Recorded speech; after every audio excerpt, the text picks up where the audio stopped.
November 4th, the Penguins defeated the Edmonton Oilers at the Northlands Coliseum 3-1, firing just 13 shots on goal against Grand Pure. The Penguins made the most of it, as former Oiler Paul Coffey scored first. Then it was Bob Airy.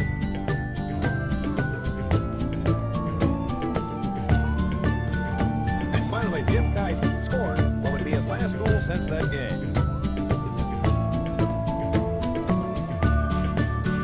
Wendell Young stopped 27 of 28 Edmonton shots. Tonight, the first-place Oilers visit the Civic Arena for the only time this season to take on the Penguins, and it's coming up next.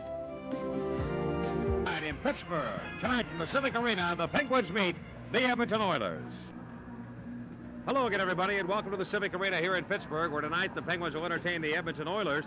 The Penguins right now have tied a season-long mark, losing 3 straight games. As they try and snap out of it, they find themselves in the basement in the National Hockey League's Patrick Division. They're going to face an Edmonton team that's been struggling of late. They're on a 6-game day road trip, and they come to town, although they're right in the thick of things in their division, right behind Calgary, and they've been led all year by Mark Messier, who's having a tremendous season for Edmonton. Mark Messier is on a pace to have a 130-point season. His best season ever was 111 points, Mike, and Messier is a guy who's been a leader for the Oilers for years, but now that he wears the C, it seems as though he's even more of a leader out there for them than he ever was. Such a great player, an intimidating force on the ice. Messier is not the only guy that causes problems for the Penguins, or for anybody else for that matter. In the case of the Penguins, though, they're going to have to watch out for Esa Tikkanen, who will probably be shadowing Mario Lemieux here tonight. And if Lemieux's going to continue his scoring streak, Mike, he's going to have to figure out a way to solve Tikkanen, who always does a great job against him and Wayne Gretzky. He takes a lot of pride in him. Well, Lemieux's scoring streak has now reached 40 games. The NHL record is 51, set by Wayne Gretzky, so Lemieux has the second longest streak ever. During the streak, Lemieux has picked up 85 points, and he'll come here against Edmonton trying to extend it. And you go back all the way to October 28th, since the last time Lemieux did not score in a game. It should be interesting. Now, quickly, the goaltending matchup for the Penguins. Wendell Young is in the net. Tom Barrasso's out with a groin pull, and Frank Pietrangelo been called up. But Randy Exelby is going to get his first NHL start tonight for the Edmonton Oilers, because Bill Ranford's been playing a lot of hockey. Yeah, he played in 20 straight games, Ranford did, and Exelby's a little guy with great quickness, but naturally he's going to be a little nervous here tonight, you would think, Mike, going up against some pretty good shooters in Lemieux and Coffey. All right, the Penguins against the Edmonton Oilers. Sit back, relax, and enjoy it with us. All coming up right here on the Penguins Hockey Network. Penguins and Oilers meeting for the second time this year, and the Penguins won at Edmonton 3-1 on November 4th. As we look at the scouting report for this game tonight. The Oilers are playing their third road game in 4 days. They haven't won yet on the road, and they are anxious to get that first win. And I'll tell you, this is a building where they've always played extremely well. Randy Exelby makes his first NHL start. He's played a total of 3 minutes in the National Hockey League with the Montreal Canadiens last year. A hilarious story about that, which we may tell you later. The Oilers checking line will be a key to the game here tonight. But they go with 4 lines mainly, and that's the key. The fact that they can come at you with 4 solid lines all night long, and one of them is going to feature Esa Tikkanen, who will shadow Lemieux. Penguins will face their 3rd straight top penalty-killing team, and their power play has been struggling at home. They've given up 22 goals in their last 3 games. They need to establish a defensive system. That's pretty obvious. We've seen that over the last few weeks, really, for the Penguins. And but maybe what's been hidden in all of the problems they've had during the streak, where they've won only 1 of their last 6, is the fact that they aren't getting goals from some people that they rely on to score goals. Yeah, the Oilers have played well here. They are 10-5-1 on Civic Arena ice. And as we said, the Penguins lead the season series. Other games tonight in the NHL. Washington is at New York against the Islanders. Toronto is at Detroit, and Vancouver tonight will be at Winnipeg. The Penguins, of course, play the Maple Leafs tomorrow night at Maple Leaf Gardens. So Randy Exelby will start his first NHL game after Bill Ranford has started 20 in a row for the Oilers, been involved in 20 games, and Karen Wilson will sing the Canadian and American national anthems.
Well, the Penguins have tied their longest losing streak of the year. Dave Newell will be the referee tonight. Brian Murphy and Dan Shackney will be the two linesmen working this game, which is also being televised on the French network back to Quebec. And Mark Messier will begin for the Oilers at center ice with Esa Tikkanen and also Jari Kurri. The Penguins going with Mario Lemieux, Tony Tanti, and on the left wing, Bob Airy, Jimmy Kite, and Paul Coffey start in defense, and Wendell Young will be the Penguin goaltender tonight. Young has played in 4 of the last 5 games for the Penguins, and now he's going to have to carry some of the load with Tom Barrasso out with a groin pull. And Young has responded well in the past in games, and he did beat the Oilers last year in Edmonton 3-1 in a big game for the Pens on the road. Randy Exelby just called up from Phoenix as one of the later rivals for the Oilers comes on. That's Steve Smith. He had gone to the locker room, the Oiler defenseman. And we'll sit down. Exelby at 5'9", 170, played at Lake Superior College, the same college that was attended by Chris Dahlquist, the Penguin defenseman. Tanny's going to handle the draw to begin the game against Messier. And it goes into the Oilers' end, and Randy Gregg controls for Edmonton. Slide it over to the far side. The Oilers trying to move it up. It comes to Craig Simpson, the former Penn. Right wing to Messier. Put it back in front for Simpson, and it just went beyond his reach. And Jimmy Kite of Pittsburgh will try and get out of his own end low. And Craig, the two defensemen for the Oilers. Now here is Tanny cutting back into the Oilers zone. Offside of the Pens. You know, Paul, I'm just thinking, the Pens again offside on that play. Over the last 3 games, the Penguins have been offside more, I think, this year than any time before. Might be part of the line juggling, but one of the problems that they're having is they're not fluid enough. They're not getting that fluid movement into the zone, and that's you know, it just happened to strike me right there. We're seeing an awful lot of that with the Penguins here of late. Well, as you may be hit on something about the line changes. Naturally, when you get players out there who are unfamiliar with each other's moves, then at times those things are going to happen. Tanny was carrying the puck. He likes to carry it, and Coffey went ahead of the play into the offensive zone. Mark Messier, 87 points on the year. In fact, Mike, Tanny likes to carry the puck more than I realized. And I pictured him to be the sniper type, but he likes to carry the biscuit and make plays with it, and he's good in his own end, too. As does the Oilers. Mark Messier, he loves to corral it, and he goes on the move. The left side to Simpson, cutting for the Penguin net, makes a little move on Jim Kite. Now feed it over to the near side, the Oilers. Tikkanen can't get a shot off, and Lemieux comes rambling back for the Penguins. Mario drop pass to Paul Coffey. No score, first period. Coffey scoots down the right wing. The Oilers very used to seeing that, and all the days that he played with the Oilers, now knocked away from him. Simpson back, Penguins in with Messier trailing in the slot. Simpson comes in, nice little move to Messier, and it's blocked away nicely by Bob Airy of the Penguins. Have made a great defensive play to knock it away before Messier could get there. Now Tanny guns back, going to the Oilers into the right wing corner for Mario Lemieux. Lemieux shoots it up the side of the net. Exelby has not seen a shot on goal as of yet. The Oiler goaltender in Edmonton now steers it back to center to their captain, Mark Messier. Messier will leave it on the right wing. Curry remains out. The Oilers go to a line change here as they try and make some changes. Barry Peterson, as the Pens do the same thing, carries the mail to center. One arm it up to the Oilers in. The first stop of the night for Exelby, and he clears it away to the near corner. Exelby called up from Phoenix of the International Hockey League. Zichka has the puck, and he's Czechoslovakia just joining this month, Vladimir. And it comes off the near corner. Curry put it behind the net. Curry is still out here for the Edmonton Oilers, around to the left side. Zichka now trying to make a move, and Robbie Brown can't get to it, and it goes right back in behind the the Penguin goal. Zelansky wheeled around the boards. Up to Kevin Stevens with a man open, Barry Peterson. Left side, he takes the pass. Into the Oilers in, a slant shot, and went wide of the net. Off the right point, Jimmy Johnson of Pittsburgh holds it in. Delivered around the horn, it comes all the way to the near wing, but the Oilers will be right there, and Curry, who's been out what seems like eternity, finally lays it ahead back to center. And the Oilers move into the Penguins in. It comes outside the line, bounced away back to center ice, and Steve Smith, the Oiler defenseman, wrapped it right back into Penguin real estate. Zelansky clears the zone. John Cullen just off of the Penguins. Cullen leaving the biscuit for Jimmy Johnson. Johnson's lead pass cut off by Bruce Bell. He's also just been called up by the Oilers from the American Hockey League. With the injuries that they have, and we'll get to those in a moment when we get an opportunity, and it's bounced back into the Oilers zone. Exelby plays it to Mark Lamb. Lamb's been a pleasant surprise for the Oilers. He's played well this year. The Oilers right now trailing Calgary in the Smythe division. They're in second place. And the Oilers shoot it through traffic into the Penguins in. It'll come to the near corner. Back on it will be Gord Dineen. Dineen avoids a check by Adam Graves, but now Graves will get it from the near corner. Trying to center to Lamb behind the net. Very crafty center iceman, small in size, but he can make some moves. Cullen of Pittsburgh able to take it away from him, and up the right wing to Mark Recchi. Rink wide near side to Bork. Push it up into the Oilers in. It'll come around to the near corner. Edmonton's Randy Gregg defensively. Looking around for Smith. So on by Cullen. He comes right out in front and shoots it. Exelby will make the save on him. Cullen made a nice move to walk out in front, but Exelby a better save. And here come the Oilers rambling back. 3 minutes and 20 seconds gone in the first period. Still no score. Right behind the Penguin net. The Oilers leave the puck, and the Oilers go to a change, bringing Messier's line back on here, but Coffey scoots into the Oilers end, push one to the net, knocked down by Exelby. You see, he had a little problem with that shot, Paul, at Coffey's drive, and he might be aware of that, Coffey, and fire the puck at him a little more. Here's Coffey again at center. And Coffey going to Bob Harry, breaks into the Oilers end, a slap shot. That's blocked by Randy Gregg. Exelby corrals it behind his own net. And around the far boards, Messier plays it off the referee, Dave Newell, and shoots to the head back to center. But Coffey again is there for the Penguins. Right wing to Mark Recchi. Recchi shoots to the head. The Penguins really feel that they've got a forecheck an awful lot tonight against this Edmonton team. Not an easy job. They've got a pretty freewheeling squad themselves, and they come out quickly. Here's Lowe. Knocked it to the left wing corner. Penguins in. Simpson now hammered by Kite on a check into the left wing corner. The loose puck. Bob Airy cleans his own net up, and a lead pass to Paul Coffey. Coffey back to the Edmonton line. On the right wing to Tony Tandy. Tandy shoots it towards the net. That is off the arm of Exelby. And now the rebound to the near side, and the Oilers just work it back to the neutral ice area. Coffey going rink wide to Tony Tandy. Tandy had the hat trick in the Penguins last game against the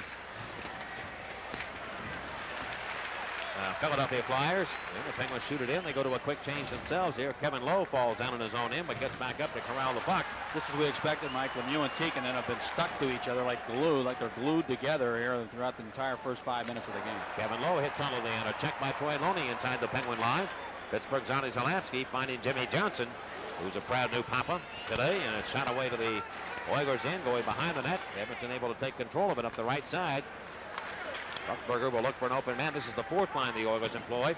McTavish, Buckberger, and Tikkanen now out here against Lemieux, who works with Loney and Caulfield.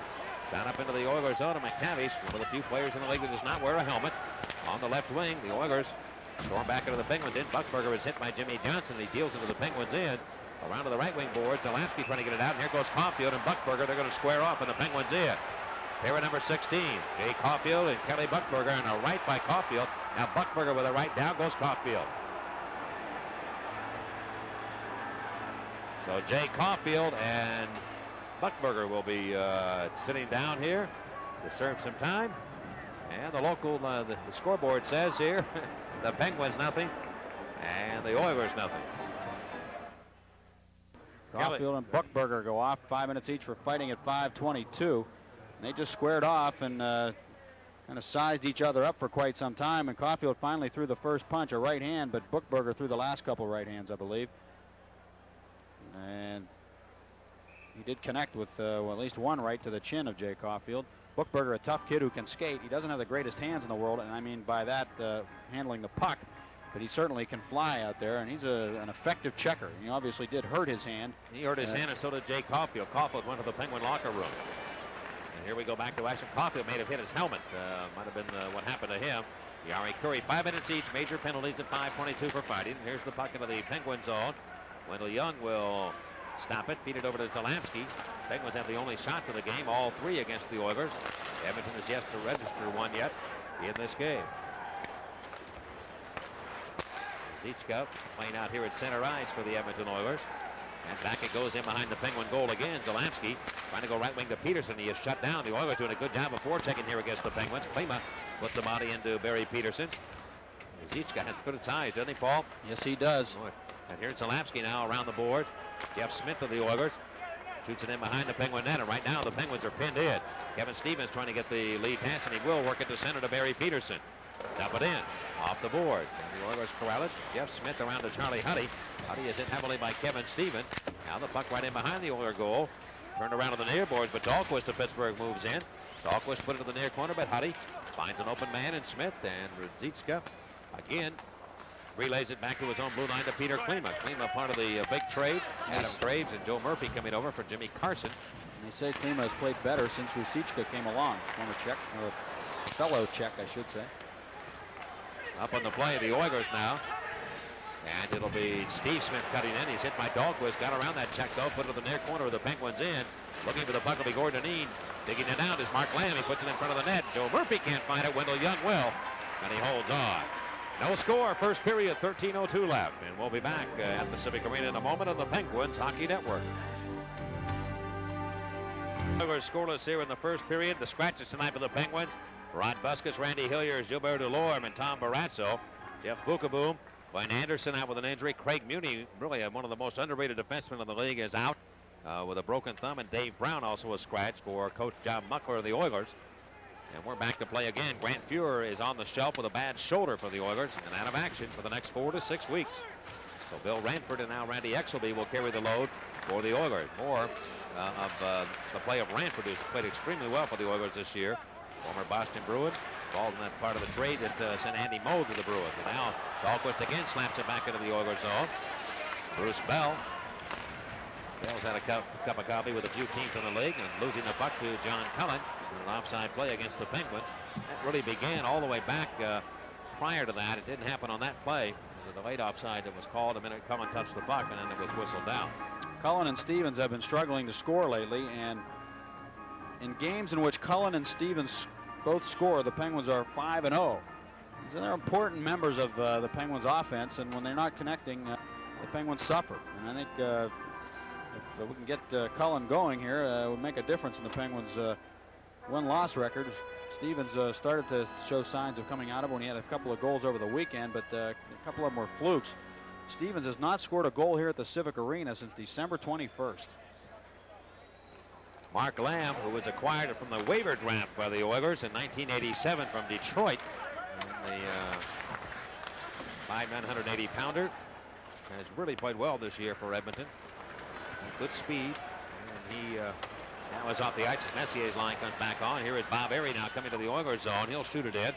That's deflected away, back in behind the net. Randy Gregg up in it. Bob Airy. Here's Coffey right in front of the net, put it in front, try to find Taney. Deflected away at the very last second, and Exelby dives on it and holds on. Coffey, I think, made maybe one too many passes there. He had the opportunity to try and shoot. Although the angle was covered pretty well by Exelby, he tried to leave it for Tony Taney right in front, and it just didn't connect. The puck was bouncing too much, and the Penguins couldn't get a shot right on Exelby. Airy was dumped behind the net. Lemieux checked again by Tikkanen. The puck popped out in front, and Coffey got hold of it, tried to shoot it, but then decided to go to Taney. And Coffey tried to sneak it into the net. And right at the end of the play, when Exelby had the puck covered up, Coffey really whacked him with the blade of his stick. You know who made the play to get it out in front? Lemieux. Yeah. Blind backdoor pass. That's what happened there. Even though Tikkanen was draped all over. Yeah. Mario with a 40-game scoring streak. And Paul Coffey, second now all-time in the goal-scoring department, behind Denny Potvin, who has 310 lifetime goals in the NHL. Coffey has scored in 8 straight games coming into this game tonight. Mark Messier against Tony Taney. Taney pushed wide of the goal. Kevin Lowe defensively in a scoreless first period over to Randy Gregg. Lost it to Lemieux. He's got a man open. Coffey cut him on the net. He's too well covered as Lemieux got the puck to him. And now stolen by the Oilers, and here they come. Craig Simpson looking left wing to Messier. He steps into the Penguins in around Kite. Moves in with a wrist shot. That is stopped by Wendell Young. Where is the puck? It's loose. The Oilers trying to bang it in, and Simpson tries, but Wendell Young won't let him do it. The first shot of the night for the Oilers almost results in a goal as Messier got the shot and Simpson had a rebound. 11:43 to go. First frame. No score on the Penguins Hockey Network. Craig Simpson fed the puck to Messier in center ice, and he had a step on Jim Kite, swung around him and got the shot on Wendell Young. The puck hit Coffey's stick, and Young was looking to his left, and the puck hit Young on the right pad. Fortunately, it didn't deflect between his legs. I tell you, that's one place you don't want to leave a Craig Simpson alone there in front on rebounds. He is so quick with that stick, and he scores most of his goals right from that area. And Kite in the face-off stumbles, can't get control of it. Around it goes to the far corner. Jimmy Kite now still battling for it. It comes off the right wing boards, and the Penguins can't get it out. Here's Messier. Backdoor pass over to Kevin Lowe. Now back for Messier off his blade. Right behind the net. Here's Simpson riding Kite with a good play. Checked him out of the play, but the Penguins come on to take possession. And Paul Coffey, there was a little play made by Simpson there to take the defenseman out of the action, allow the play to open up. But the Penguins were back to get the puck in their own end. They're guilty of an icing call now. By the way, Jimmy Johnson and his wife Jody did become the proud parents of a son, Derek James Johnson, last night. So our congratulations to JJ. Let's see, JJ and Jay and DJ. Yeah. Craig Simpson has averaged 39 goals per season with the Oilers, but this season has not been as productive for Mr. Simpson. He right now has 18 goals coming into this game, and he got off to a terrible start. He was having trouble finding the net early in the season. Talked to him. He said he's playing with a lot more confidence right now, and the team has been playing well. And he's starting to find the range again. Steve Smith, left point. Penguins in with a slap shot. That's stopped by Young, and the rebound is whacked away by Troy Loney back to center. Randy Gillen, Troy Loney, and Mark Recchi now as a unit for Coach Craig Patrick of the Pens. Loney finds an open man up to Recchi. Recchi on the right wing. Going back into the Oilers end. Got a man Loney cutting with the net. He shoots and scores. Troy Loney buries it by Exelby, and the Penguins take a 1-0 lead. Michael motorcycle. Big 24, Troy Loney gets the goal. And what a smart play by Mark Recchi. Recchi had Zarley Zalapski busting in on the play down the right side, and I'm sure Zalapski wanted the puck, but Recchi didn't give it to him. He looked the ice over, kind of glided sideways with it, and then snapped it all the way across the rink, right onto the stick of Loney, who's got an outstanding wrist shot, and he snapped the puck past Exelby to make it 1-0. Good shot by Troy Loney, right up underneath the crossbar where it has to be. He looked like a goal scorer there, didn't he, Troy Loney? I watched him work today. Here's Kleeman now cutting for the Penguin net, and he shoots it off the stick of Wendell Young. Back to center ice. The Penguins come rambling back into the Oilers' end. Recchi now looking right wing. Beat it back in front. Jimmy Johnson and his stick well covered now on the play by Peter Klima. Oilers go the other way. Jari Kurri. Kurri now stepping into Penguin territory. Forgot one thing, the puck. Ruzicka, though, will get it. Over to the left side of Kurri. Drop pass for Smith, and his shot. Save made. Ruzicka on the rebound. Can't put it in. Ruzicka again. The puck seems to follow him. Going to Smith. Steve Smith's shot. Save made. Rebound. Shot wide by Klima. And the Oilers trying to come right back to tie the game. Right behind the goal. Now grabbed by Loney, and he shoots it up into the Penguin bench. Well, Loney got it into danger as the Oilers really threatened to get back against the Penguins, but they couldn't do it. That's Loney's specialty, getting the puck out of his own zone. That's one thing he does extremely well for the Penguins. He makes those big plays, those little plays that sometimes you don't notice, but believe me, coaches notice them.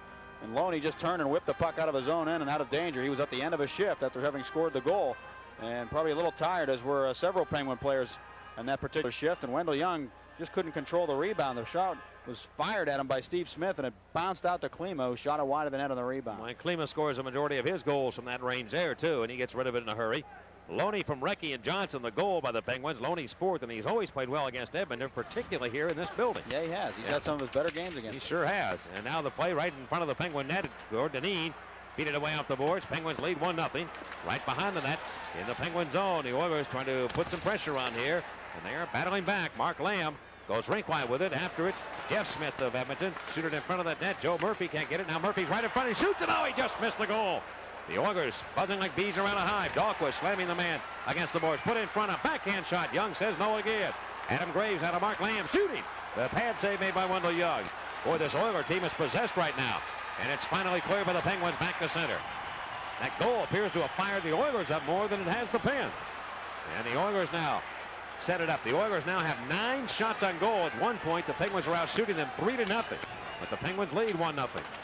Now work back to center, and here's Lemieux with the Penguins. Giving the puck over to Paul Coffey. Back to Lemieux, and it just went beyond his stick. Penguins trying to sneak Lemieux onto the ice away from Tikkanen, but the Oilers moved Tikkanen out there right away to get him out there against Mariot, and we're going to take a break. And we will do that. Penguins lead 1-0 here at home. First period action on the Penguins Hockey Network. 6 seasons, but is now the sole coach as opposed to a co-coach, as he was with Glenn Sather behind the bench too. Sather used to run the bench that Muckler does now, and the Oilers with some great chances around Wendell Young, but Murphy unable to bury it as he had a great one right in front, and they just kept buzzing, and Lamb pushed it out in front. Their better chances have been ones that have missed. They have 9 shots already, and they've had about 4 of them on good scoring chances in front of the Penguin net. A shot again off Wendell Young, off his stick and over the net. The Oilers Messier centers, but Barry Peterson corrals it. Peterson starts out of his own end at the right wing. So far in the early going, Wendell Young's been a big part of the Pens. There's Coffey pushing one. That is off a stick and up into the seats. And out of play. On the goal by Loney, Exelby came over and he went down on it. And Loney did the right thing. He did get it up high where you have to get it, but Exelby gave him that room. And he's not a big, tall goaltender, so when he gets down, you have that room to work with. Boy, the Oilers are just, I mean, they're that close to scoring. Young has come up tough here, and also the opportunities that they've had in around the net. Moments ago, Mark Messier snapped by Wendell Young at point-blank range. Messier with a quick move out from behind the net to move the puck from the forehand to the backhand as he stepped in front. And Wendell Young went down to kind of beat him to the punch and get his stick out there and prevent him from getting the shot away. Left point, Coffey drills one. That's stopped by Exelby. Around to the near corner. And the Oilers trying to flip the puck out of their own end. Lemieux reaches in. He can't get it. Kevin Lowe will. Lowe around to the far side for Mark Messier. Messier challenged by Lemieux. Mario can't get a handle on it. Messier will. Messier's pass to Tikkanen. Got around a man left side. That big slap shot, and he got it go, and he hit the glass behind Wendell Young. And it went out of play. Mike, I think Wendell Young is one goaltender who is able to correct the problems that he has, because he works so hard at the fundamentals of his game. You know, you've seen him out there before practice, how he works kind of alone along the sideboards and just working on little moves and getting his angles, and when he's in the goal. And I think when he can have a couple of days of practice time, as he's had the last 2 days, he's one goaltender who can go back to some basics and really think about what he's doing out there technically and improve his game. And I think in recent games he's been going down a little early, but he looks sharp here tonight. He looks like he's very confident, and maybe a couple of days off did him some good. And you know, Paul, the goals that they're missing here and the ones that he's stopping and early going are the ones the Penguins were giving up in the last 3 games. Right. I mean, right in front, point-blank shot. So they're not out of the woods yet. They're still giving up good opportunities. But Young has come up tough here in the early going. The Penguins lead 1-0. One of the Oilers is down after a check. Is that Tikkanen who is down? Yeah, it appears so. Tikkanen appears to be down. It's Craig Simpson. Simpson. He got hit in the face. All right. The scoreboard reads the Penguins 1 and the Oilers nothing. Well, Simpson's all right. He goes back to the Oiler bench and he'll sit down. I'm not sure if Jimmy Kite got a stick up into him or what exactly happened, but he has recovered, and the Oilers look on here trailing 1-0 after Troy Loney scored at 9:01 of the first period. Randy Gregg, the doctor of this club, the true doctor. Penguins Paul Coffey nicknamed the doctor, and he comes left side of Lemieux into the Oilers end, going for Bob Airy, and Airy can't quite take command of Randy Gregg. Passing right wing to Yari Curry. Trying to get it through Coffey, and Coffey stops the action, goes rink wide to Tony Tanning, lead pass to Lemieux off his stick, hopping to the Oiler goal, and Exelby. How about him starting his first NHL game? And now here's Bob Airy ramming Tikkanen from behind, and he is hit by Lowe. Kenny comes in to take a shot at Kevin Lowe. Lemieux a little frustrated here early, I think, by Esa Tikkanen. And Bob Airy came over to give him a whack, and they all started using the body on one another. Coffey and Tikkanen now have a few words. I'm just trying to do my job, says Esa, and Coffey saying, well, we're trying to do ours too. Back off a little bit as they push and shove. And there's big Mark Messier just sitting there listening to it all. Mario got a little shove from behind from Tikkanen, and then Randy Gray came in and he was kind of sandwiched. Mario turned around and gave Tikkanen a shot. It's almost as if to say, hey, Esa, you can do all the other stuff you're doing to me all over the ice, and I know we're going to get into it tonight, but don't be pushing me from behind as we're going towards the boards. That's going a little too far. So Lemieux turned around and answered back, which is a good sign, and that'll get Tikkanen thinking a little that Mario's not going to just take it all night long. Airy came in and really nailed Tikkanen from behind, and then Lowe did the same thing to Airy. Well, I think they're both Lowe and Airy are going to go off here. Tikkanen's going to get a penalty too. And Lemieux's not. He got away with one. He gave him the first shot to return it after he hit him in the back. And why do you get that feeling it's going to even up? I just have that feeling. There goes Mario. He's going to the box too. Here's Lemieux going in.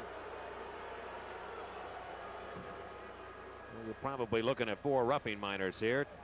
11:54 the time of the penalties. The Penguins here at home 14-12-1. And last year at this time the Penguins had already won 19 home games. Paul, what a difference a year makes. This was about the time of year, though, that they started losing home games. If you recall, in the second half last year, they really struggled. But they made so much hay in the first half of the season last year, which is what concerned me as the second half approached here this season. Would they be able to come up with a second half that was going to get them into a good position in the Patrick division? And at the moment, they're 16 points behind their pace of last year. Get your favorite Penguins regular season game on home video. Call Genesis Video Productions at 412-847-4400 to place your order. Oh, boy. I'm glad I didn't have to wear the armband, but I made the right call. I'll pick up minor penalties for roughing. That's a thankless job, isn't it? Having the referee. Not an easy one. And here's Shackby now out against John Cullen. So nobody loses anybody on the ice, but Lemieux and Bob Airy are off of the pen, so they lose their leading scorer and the leading point getter in the National Hockey League. More 2 minutes or maybe more, depending on how long the play goes. They can't come out until a whistle sounds after the 2 minutes has expired. McTavish now leaving the puck. At center ice to Steve Smith. He breaks into the Penguins end. Left point. Shot around the boards in behind the Penguin net. Penguins lead 1-0. And on the attack will be Jim Johnson with John Cullen and Phil Borg. Johnson 3-on-2 develops. Goes to Bork and a pass. He couldn't get it. Bork went into the boards. Hit heavily by Bruce Bell. Out of the near corner. Mark Recchi working feverishly for the Pens. Around to Cullen right wing corner. That big tall defenseman Steve Smith does the job of riding Cullen into the boards. And there's the difference with that big defenseman that they have in Smith. He just literally just takes people out of the action with his size. And he's very skilled. He's a player that's come along very nicely for the Oilers. Here's Zalapsky of Pittsburgh. Going to Cullen. He'll skate into the Oilers end to Zalapsky. A slap shot. That'll miss the target off the left point. Bork Looks, he tried to put it around the net. It goes to Cullen, left wing corner. He's turned around. Cullen still centers. Came off a stick to Bork. A shot stop. Rebound in front. Who's got it? The Oilers do. And they come breaking out the other way. Jari Kurri with those great wheels. Going to the Penguins. And Zalewski, nice defensive play, sets the counterattack in action. But Cullen can't find Mark Recchi. And Steve Smith again with a big defensive play on left wing. Ruzicka now trying to come in. He's tripped by Zalewski. Penalty coming up against the Penguin defenseman. Ruzicka was hauled down. There wasn't much question about that. He got the stick into him and pulled him down. So the Pens will be shorthanded, and they lead the hockey game 1-0. We'll return in just a moment here on the Penguins Hockey Network. We'll sit down for tripping at 13-17. And Mike Ruzicka was compared to Lemieux. Somebody asked somebody how he plays, and he said he's like Lemieux in the sense that he's rangy and has those long reach and good skills. He does have that. Just the early moments we've seen him here in action. Has good speed also. Now around the Penguin net. The Oilers on a power play working here. Kevin Stevens, Ruzicka will work on the power play. The Oilers 12th in the league at 20.7. The Penguins penalty killing is 19th in the NHL at 74.8. Craig Patrick has used a lot of people killing penalties, but I don't recall Stevens getting too much of an opportunity to do it. He's been there. Yeah, he has, but not on a regular basis, but he has been out. And here now on the move is Jari Kurri. Kurri out to the right point for Charlie Huddy. Huddy shoots it in behind the net over to Gordon Dineen of Pittsburgh. Whacked at it, poked free by Stevens, and a good play there. And the big Penguin left winger, Jari Kurri now. Shoots it again back to Penguin ice, right to Gordon Dineen. If he can hurry it along, he'll get it by Klima, and he does, and the Penguins get it out. With 1:10 to go, and the penalty to Zardy Zalewski. Stevens long-range shot. Wide of the net, Bruce Bell back to pick it up. And Bruce Bell sends it away on the left wing. And Steve Smith will blast it to the Penguins in.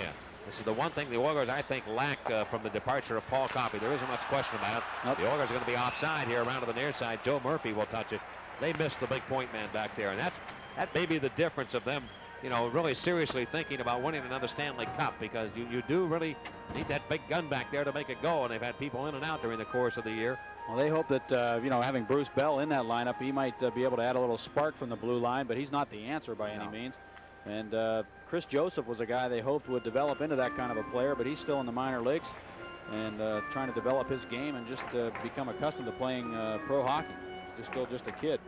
Speaking of kids, Joe Murphy, a highly touted pick, first overall by the Detroit Red Wings, and never really panned out. And the Red Wings included him in that big deal, sending him to the Edmonton Oilers. And he plays on a line at times with his two former Red Wing teammates. And the Oilers, to a man, feel that they got the better of the deal on that one, as Jimmy Carson went away to Detroit, his hometown. I would have to agree with that. Graves has been the best player of the three, and he was kind of the third man in the deal. Dahlquist slamming around the boards, and the Oilers have to go back and set it up again. And Messier now returns. Simpson will work on the power play for the Oilers, and Messier along with Joe Murphy. And here are the Oilers now cruising through to center. Right wing pass. The Penguins lead 1-0 first period. Joe Murphy challenged by Dahlquist. The Penguins trying to flip it out. Airy trying to get it away. He does. It comes to Loney. Loney back 1-on-2. Good burst of speed. Beat one man. Down the left side. Loney shoots it in towards that net. Boy, if he could play all his games against the Oilers, it would be a banner season for Troy Loney. The net's dislodged. Back in the Oilers in. And one of the Oilers was the man responsible for that. The linesman and the referee do not realize it. Now, here is goaltender Exelby knocking it back off to make sure everybody saw it and knew that it had happened. Exelby was the man that pushed it back. The fans react, but Exelby was right. He really was. Nobody picked it up. The fact that the net was dislodged originally, and then Exelby saw the play coming back his way and just pushed the net away. And they're not happy with it here in Pittsburgh, and I can understand why, but somebody missed the call. The referee, Dave Newell, and the linesman, Dan Shackney and Brian Murphy, never realized it at all. And so Exelby was just saying, hey, you guys didn't call it the first time. I'm going to move it. Tell you, Exelby wears a mask that just completely engulfs his head. He looks like a scuba diver in there. His mask is unique. Maybe it's just a little head. He's a little guy, I know that. And Newell just asked Exelby what he did, and Exelby explaining, and I'm sure that Newell believed him. I've never seen a goaltender do that before. And naturally, the tendency is to think that he pushed it off on purpose, but it was already off. Lemieux out for the Penguins, trying to extend the scoring streak to 41. And Mark Lamb and Lemieux, and Lamb knocked the stick right out of Mario's hands. It went up in the air, and Lemieux caught it before it hit the ice. Here at center ice, Esa Tikkanen. And Esa will slam it to the Penguin goal. It's an easy stop for Wendell Young. Penalty has expired now. The Penguins at equal strength, and Paul Coffey coming up ice 1-on-3. Shoots it up the sideboards back into the Oilers net area. Randy Gregg defensively around to Kevin Lowe. They're paired up. And Lowe, starting all-star defenseman for the Campbell Conference this year. Leaving the puck for Randy Gregg, who delivers it behind the Penguin net. Paul Coffey spinning around the board. Coming off and off the glass and back to center. Randy Gregg, who gave up hockey with the Oilers for a while to keep pursuing that to be a doctor, and then elected to go back at it. Just talking to the Edmonton folks today, Paul, he said, well, the money's awfully lucrative in hockey, so he decided to stay in the game for a while. Can't say I blame him. No, and here's Kevin Lowe. Plus, when you're competitive the way he is, you want to have that competitive fire burning and have an opportunity to take advantage of it. The Oilers having trouble moving the puck out of the road end. Finally due to McTavish. Buckberger back on here. He and Caulfield have been in an early battle in the game. And it's dumped away to the Penguin net. And with 3.5 to go, Wendell Young will find Mark Recchi or Tony Tandy up the right wing to Zalapski. Zalapski now looking back for Bourque, and he cuts for the goal, and he is tripped on the play, knocked out. The Oilers try and go the other way, and they will. On the right wing, Buckberger now skating well for a big guy. Goes behind the net. Buckberger now turns around. Buckberger looks for McTavish, but he had gone the wrong way, and Buckberger is hit by Jimmy Johnson and knocked off his skate. I told you he could skate. He can fly, Buckberger. Yeah. And Mark Recchi down. Oilers don't have you on their team very long unless you can really skate, and Craig Simpson would be an exception, but he can score. And on the attack will be Charlie Huddy coming to the Penguin line. That's cut off by Dahlquist. Dahlquist fired ahead. Here come the Penguins. Cullen and Bourque back 2-on-1. Cullen left side to Bourque. He's there. His shot. He missed the net. Bourque on the right side. He just didn't have much of an angle really to shoot at from the right wing circle. No, here's Curry left wing now going back on the attack of the Oilers. They dump it back to the far boards halfway up, and Curry looks for McTavish. McTavish got away from a check by John Cullen. McTavish walks right to the net. Here he is. A shot. Oh, blocked at the very last second by Chris Dahlquist. And it went wide of the cage. Off the near boards. Dahlquist defensively shoots it ahead, back by Bruce Bell and into Edmonton territory. Mike, on that 2-on-1, Cullen was on the left side, but really he was in the slot. He probably could have taken the shot himself because he was in a pretty good scoring position. When he pushed it over to Bourque, Bourque then was way over on the right side and at a sharp angle. Now the Oilers are called for icing here, and we will take a timeout. The scoreboard reads the Penguins 1 and the Oilers nothing.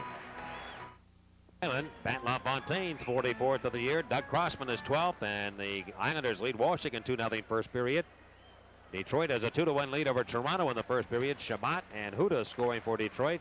Gary Lehman with his 34th goal of the year for the Maple Leafs. The Penguins' next opponent tomorrow night at Toronto. Robbie Brown of the Penguins working the right wing corner. Edmonton in, coming for the net. He's pulled down. Penalty coming up against Bruce Bell. As Bell pulled down Robbie Brown from behind, it'll be a hooking call, and the Penguins will get a power play. So the Oilers, who went 0 for 1, now will be shorthanded here as Bruce Bell will sit down for 2 minutes for hooking. Well, when Bruce Bell first came along, he was actually a candidate for the Calder Trophy. I don't remember who won it that year. It may have been Lemieux. It might have been the year Lemieux won it, or maybe the year after. In any event, he was actually a candidate. He had got a great rookie season with the Quebec Nordiques, and it just didn't materialize for him. No, I'm sorry, it's not Bell. Downhill. It's not Bell. It's going to be Steve Smith. Looked to me as though it was Bell that made the play to haul down Robbie Brown. But Smith's wondering too. Yeah. And I just think Newell picked the wrong guy there. I'm guessing. It doesn't really matter. The Penguins have a power play, and their power play on the year at 20.9, 10th in the league. And the Oiler penalty killing, 4th overall. Oilers have seen some terrific penalty killing here of late. I want to say happy birthday to Chuck Ferris, who is 8 today on this second day of February. You know what day this is, don't you? Second day of February. Well, I hope I'm right. Well, it's Groundhog Day for one. It's also the day the Penguins snapped the jinx. Is that? Oh, that's right. So, I thought that was the Spectrum. The 4th. Is it 4th? I think so. Yeah. Well, I may be wrong. I'm thinking ahead. We can look ahead in the book. We can find it. I'm just looking up Bruce Bell here. It was the 84-85 season, same year that Lemieux won the Calder Trophy. Bell was a candidate. Now the puck out of play, and we'll get a face-off now at center ice. Now you got me thinking. For some reason, I thought it was the second, but it might not have been.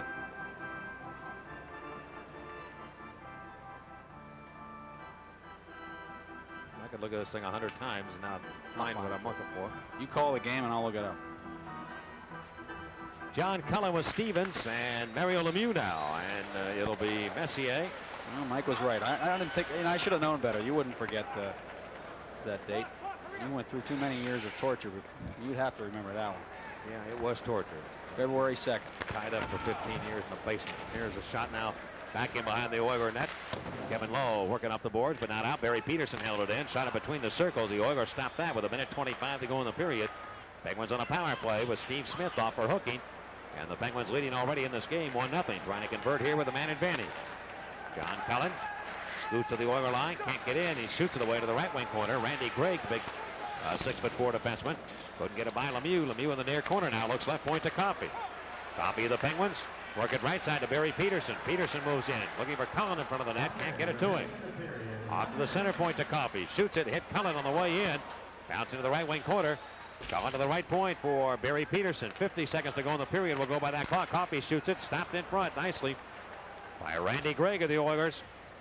And back to center to McTavish. He comes to the Penguins in shorthanded. The Penguins have given up 15 shorthanded goals, and the Oilers have scored 13 on the year, so beware of that. And Kevin Stevens trying to send it ahead. It comes to Coffey. Back to Stevens. The Penguins having trouble here getting things going. The Oilers have shut them down pretty effectively.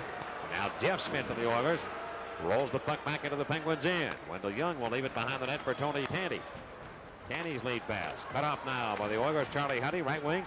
Tikkanen steps into the Pittsburgh territory. 14 to go in the period. The Penguins are going to watch this one go over the wayside. They never even got a shot, I don't think, against Exelby. Not much time left. They got to hurry it along. They're not going to be able to. Knocked away. Lemieux goes for it, but an offside call against the Penguins. And we're down to 4 seconds left in the period. 7 on the penalty, which will carry over to the second period, but not much of a likelihood the Penguins will score here with the man advantage. Penguins have really struggled on the power play lately. Robbie Brown has gone 6 games without a goal.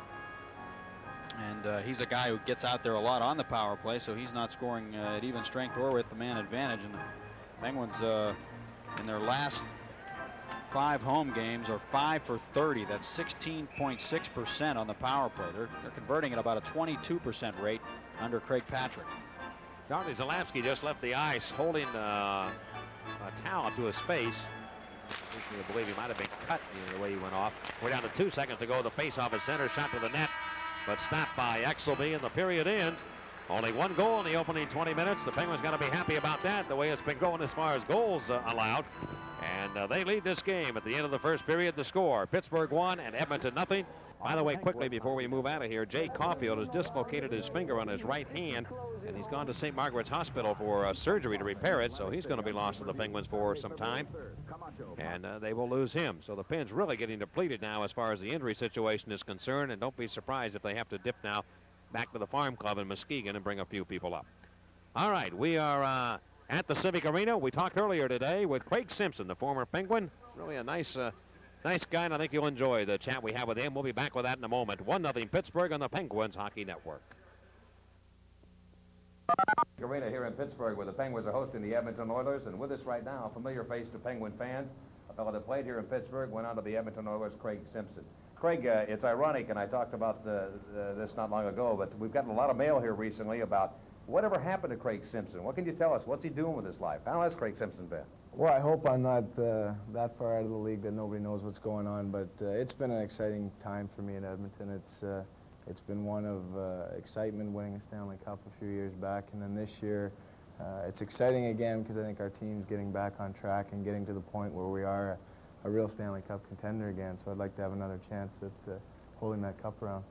Your club started off a little slowly and then made a big trade with Detroit, sending Jimmy Carson over there. Has that been a key part of your season, one that has helped turn it around? I think that's been one of the factors. I think at the beginning of the year there's a lot of controversy swirling around with Jimmy, and Jimmy left the team and didn't play, and I think overall there's just a lot of unsettled things that were happening around off the ice that maybe were affecting us on the ice. But with Peter Klima and Adam Graves and Joe Murphy coming in, and they all had a super attitude, really wanted to be in Edmonton and really wanted to contribute, that I think it just settled everyone down and got us back to playing the kind of hockey we need to play.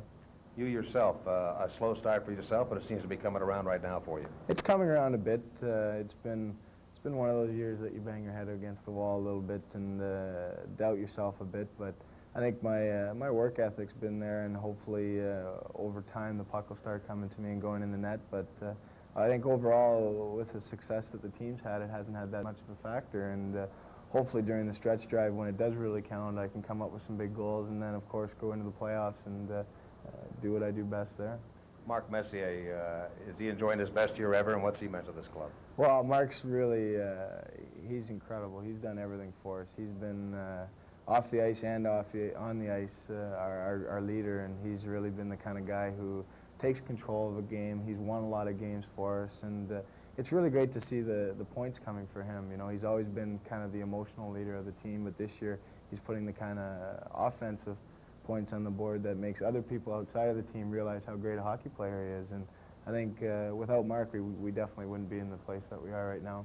You're playing with him right now. What's he meant to you? Well, he's been a great factor in my career. I think playing with guys like Gretzky and Lemieux here, and a guy like Messier, you learn an awful lot. I think from Mark's standpoint, the leadership, the way he handles the players, the way he handles different situations, I've learned an awful lot about what it takes to be a winner and what it takes to be a Stanley Cup champion. Craig, I want to ask you this question. I know it's been asked a million times, and it just goes back to the Wayne Gretzky situation. Is that situation pretty much resolved now? I mean, everybody's pretty much said, you know, he's not going to play with us anymore. We've got to go on and make our own way. Yeah, that's a good question. That was a question that was maybe over-asked last year, but this year has a little bit more relevance because it is a lot more detached. I think last year was difficult for some of the older players, and there were so many question marks about the season. You know, why did this happen? Why did that happen? This year, I think we're more of a unit. We're more of a team. We've got the chemistry back a little bit, and I think guys have accepted the fact that it's happened and there's nothing we can do about it now. And I think now we can't dwell on it. And I think right now this year we've done a great job of just forgetting about it and working on the team that we have now. Going to come back and see us this summer? Definitely, yeah. I always make it in for a couple weeks, so I'm looking forward to The it. guys are looking to take your money on the golf course. All righty. Just let you know. Craig Thanks, Sims has Mike. been our special guest. We'll have more from the Civic Arena in just a moment on the Penguins Hockey Network. At the Civic Arena where the Penguins and Edmonton Oilers are playing, and Craig Simpson was our special guest and, of course, voted as the sexiest hockey player in the league. I thought I was a little bit better looking than Craig, but all voted him #1 this year. I don't know. Well, it's in your face. Go ahead. You don't spend as much time in front of the mirror as he does, though. I guarantee you that. Now, my mirror days are long gone. It's in your face, and now it's in your car. You can place a KBL bumper sticker available at participating Farmore stores on your car, and you'll have a chance to receive a $25 gift certificate from Farmore and dinner for two at a premium Pittsburgh restaurant. And this game's contestant, the winner, Pennsylvania license number DVE 597. If that's your license plate number, send in a copy of your registration card to claim your prize to the KBL Entertainment Network, 294 West Steuben Street, Pittsburgh, 15205. At the Civic Arena, the Penguins lead the Edmonton Oilers by the score of 1-0. The Penguins have the only goal in the game, and that by Troy Loney, his 4th of the year, from Recchi and Mark Johnson. You know, you kids can join the new Foodland Boys and Girls of Winter Club. Kids 16 and under who are members of the club are eligible to purchase tickets to a Penguins game at half price. To become a member of the Foodland Boys and Girls of Winter Club, a child must register in person at any local Foodland store. And you can do the Simmons Business Systems here. Gee, thanks. That's the Simmons only one. Business Systems, your Konica copier and facsimile dealer, honors the double trouble goals this year, just like they did last year. Goals scored by the double-numbered players, Paul Coffey, Mario Lemieux, Rob Brown, Zarly Talapsky, and John Cullen, are worth $25 to the Make-A-Wish Foundation. So far, Simmons Business Systems has donated $2,475 to Make-A-Wish. And Mario Lemieux still looking for a point here tonight. And that he is. And with time running out of the intermission, we'll have the second period in just a moment here. Penguins lead by 1 on the Penguins Hockey Network. The Islanders now second period. LaFontaine and Crossman giving the Islanders a 2-0 lead over Washington. Detroit and Toronto tied at 2. Huda and Shabbat. Francis Getty having a big season for the Leafs. And Lehman. And one of the game tonight, Vancouver is at Winnipeg. And the Eastern Hockey Association has 11 teams from Monroeville, the Golden Mile Arena, who are in attendance at tonight's game. And these teams played 3 games in Toronto over the weekend. Also in attendance are members of the Penguin Booster Club who took 2 busloads of people to the game. Well, we pass that along. And they're here enjoying this one where the Penguins lead 1-0, and Paul Coffey works it over to Jim Kite to begin second period action. Penguins on a brief power play, 3 seconds. It's expired now, and Steve Smith is back on for the Oilers after serving the minor penalty. So both clubs 0 for 1 on the power play, and Mark Messier leads the rush back up for the Oilers, moving right to left. To the right wing over to Randy Gregg. And the Oilers are offside. So that negates the rush up, and they'll face off outside of the blue line. I had a piece of paper here with all kinds of stuff I was going to talk tonight about Bobby Orr. Remember we were talking about his plus minus and how great it was? The all-time record, and I'll be darned if I can find it. Goodness. You know, his all-time mark was 124 in one season, a plus 124. That's unbelievable. But I'm telling you, what I had is the marks of like 5 years after that, which were like 80s and 90s. Wayne Gretzky one year had a plus 99, matched his number. They really didn't start keeping plus-minus records until expansion in '67. And here's the puck back into the Penguins end. Coffey after it. Coffey going over to Tony Tanny. Tanny leaving the puck for Craig Simpson right in front. Now it comes over to Messier, and he turned to dish it off to Tikkanen. He was too much. He was looking for Lemieux instead of looking for the puck, and it's played away now to the Edmonton line. The Oilers go back. They will find Messier one-on-one against Jim Kite. Messier with a great speed down the left wing. Look out, a shot, and he let it go, and he missed the net. Off the right wing boards. Kevin Lowe got a man right in front. Tikkanen shoots it this time, and Wendell Young made the save on it. Bob Erie cleans up his own end. Around the horn, and out it comes all the way back to the Edmonton blue line, and Randy Gregg looking for Esa Tikkanen. That was a great chance Tikkanen just had in the slot, and Young made a great save on it. And Messier now winds his way back in. A deflection off a stick right to the net, and Wendell Young will haul that one in and get a face-off in the Penguin zone. Well, the Oilers certainly are not without chances here in this hockey game, but Wendell Young has stoned them so far. And the only goal by Troy Loney is 4th of the year. I think that though Young, he is staying up more tonight, and he came across and didn't go down until he absolutely had to make the save. And really, I don't think he would have gone down, except that he kind of ran into his own defenseman and had to get down low. And then he got his pads out there to make the save on Esa Tikkanen. Tikkanen's going to get a lot of chances, even though he's worried about Lemieux, because there'll be times when Lemieux is trying to get away from him, and Tikkanen will be open and get opportunities. He told me that before the game, too. He finds himself getting more chances on 2-on-1s and 3-on-2s when he has to watch somebody like Gretzky or Lemieux. And from center ice, it will be Robbie Brown. Brown trying to carry the mail in. And back towards the Edmonton line. Can't do it. The Oilers have it, and they got a slap shot goal. Charlie Huddy did that. Wendell Young will stop it, and Zalapsky takes the puck away. He's back on here, left late in the first period for some repair work. And again, Jay Caulfield has gone to the hospital after suffering a dislocated finger, and they apparently are going to have some surgery on it. So he's going to be lost to the Pens for a while. Charlie Huddy, if in fact that is the case, and it came off a skate in front of the Oiler net. Ruzicka now will give it over to Jeff Smith on the left wing to Peter Klima. Klima with a great speed. Comes up. Ruzicka up ahead on the play. Klima trying to carry it in all the way himself and can't do it. Poke checked away. The Penguins go on the counterattack. Zalapsky moves in deep. Oilers in. Comes in with a wrist shot. Exelby makes the blocking glove save. And the puck moved out of play and into the seats. Scoreboard reads Penguins 1, Oilers nothing. Craig Simpson, that sign in reference to him. And of course, played here with the Pens. Played on Lemieux's line, and they were a pretty dynamite combination for a while, but the Pens making the deal that, of course, brought Paul Coffey to the Civic Arena. Here's Cullen out with Recchi and Phil Bourque, and the Oilers take control of the puck. Adam Graves going right wing to Joe Murphy. Murphy is belted on a solid check by Dahlquist and upended. Puck free to the Penguins in. It squirts free to Steve Smith, and this shot, he just fanned on it. He didn't get good wood to it. He tried to wrist it to the net. He gets puck left point again. Steve Smith shooting. Young is down and went back and behind the net. Lamb centers. And the Penguins will get it and take it out of danger, but a penalty coming up against the Penguins.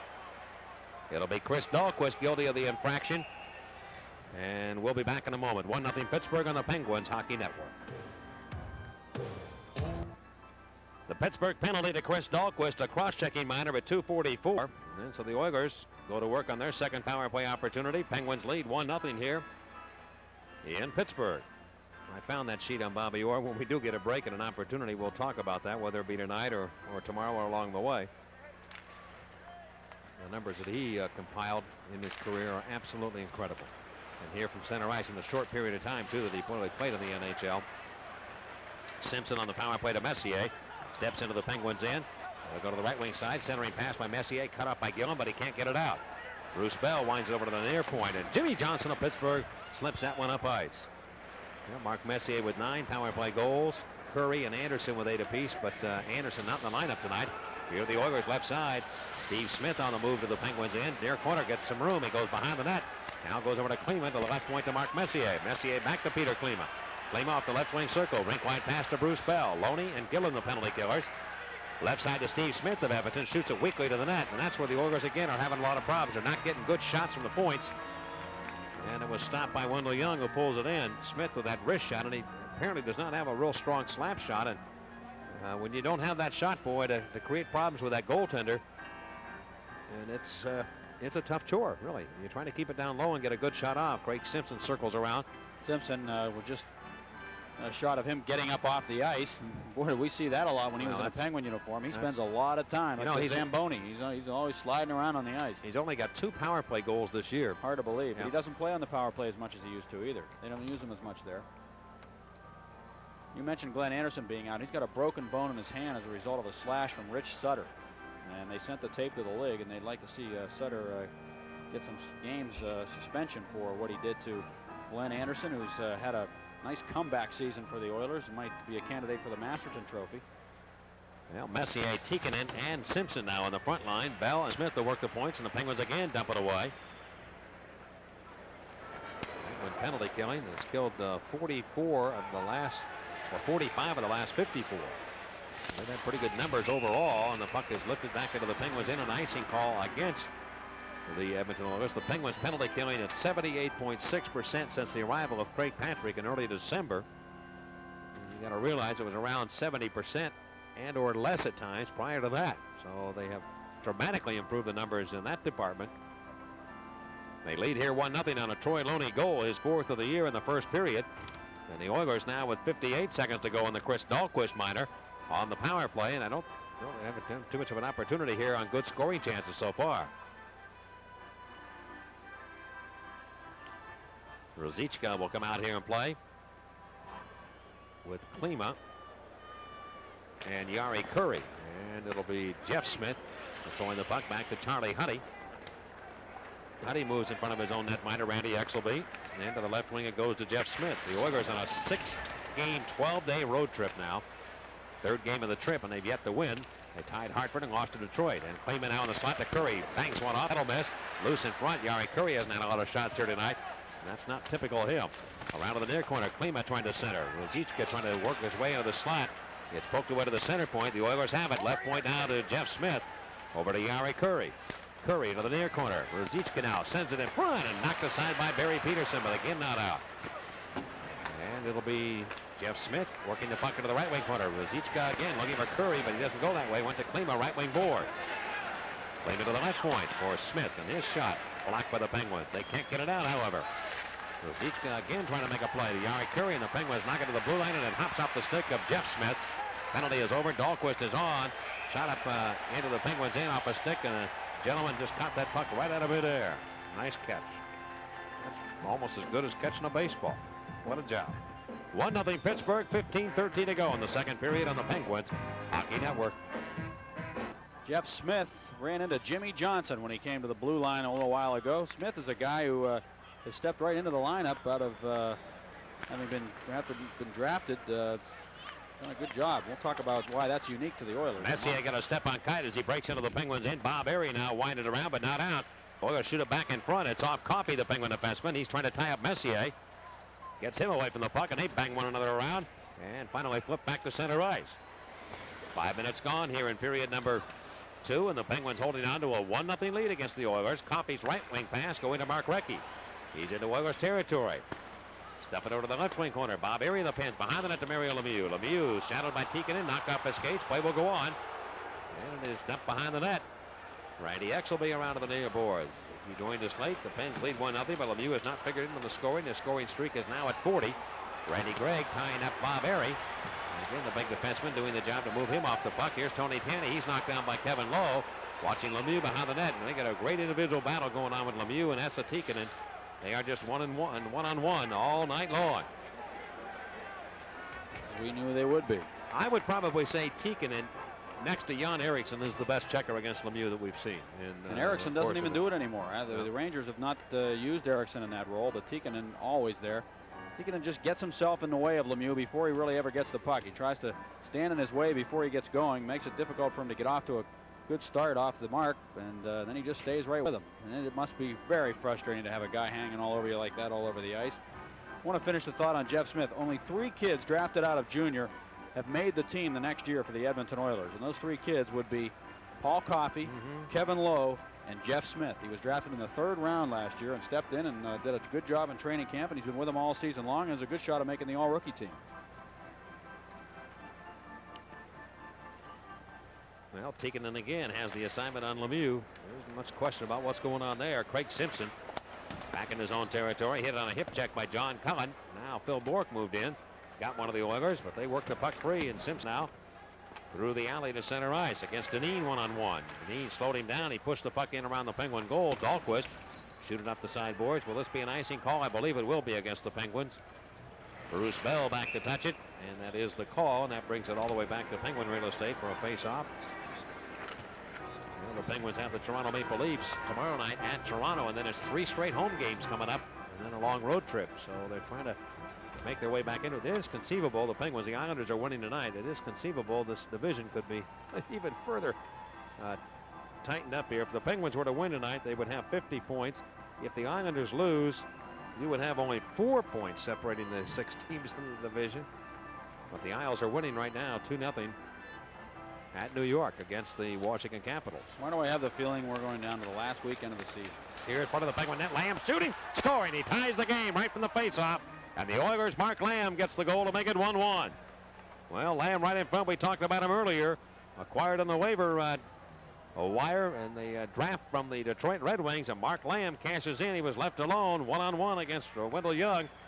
He shot the puck, and Young got a piece of it, but it trickled by. Say, Lamb played real well, and the Penguins win at Edmonton earlier in the season, but had nothing to show for it, except for 3 shots on goal. He was a force in that game, and he comes back here tonight and gets a shot right off the skate of Wendell Young that jumped up into the net to tie it at 1. So Mark Lamb gets the tying goal for the Oilers, and the Penguins come into the Oilers zone offside for Mark Lamb, his 11th of the year from Adam Graves. And it came right from the face-off, and again, a shot by the Oilers as they got in home free right around the netminder.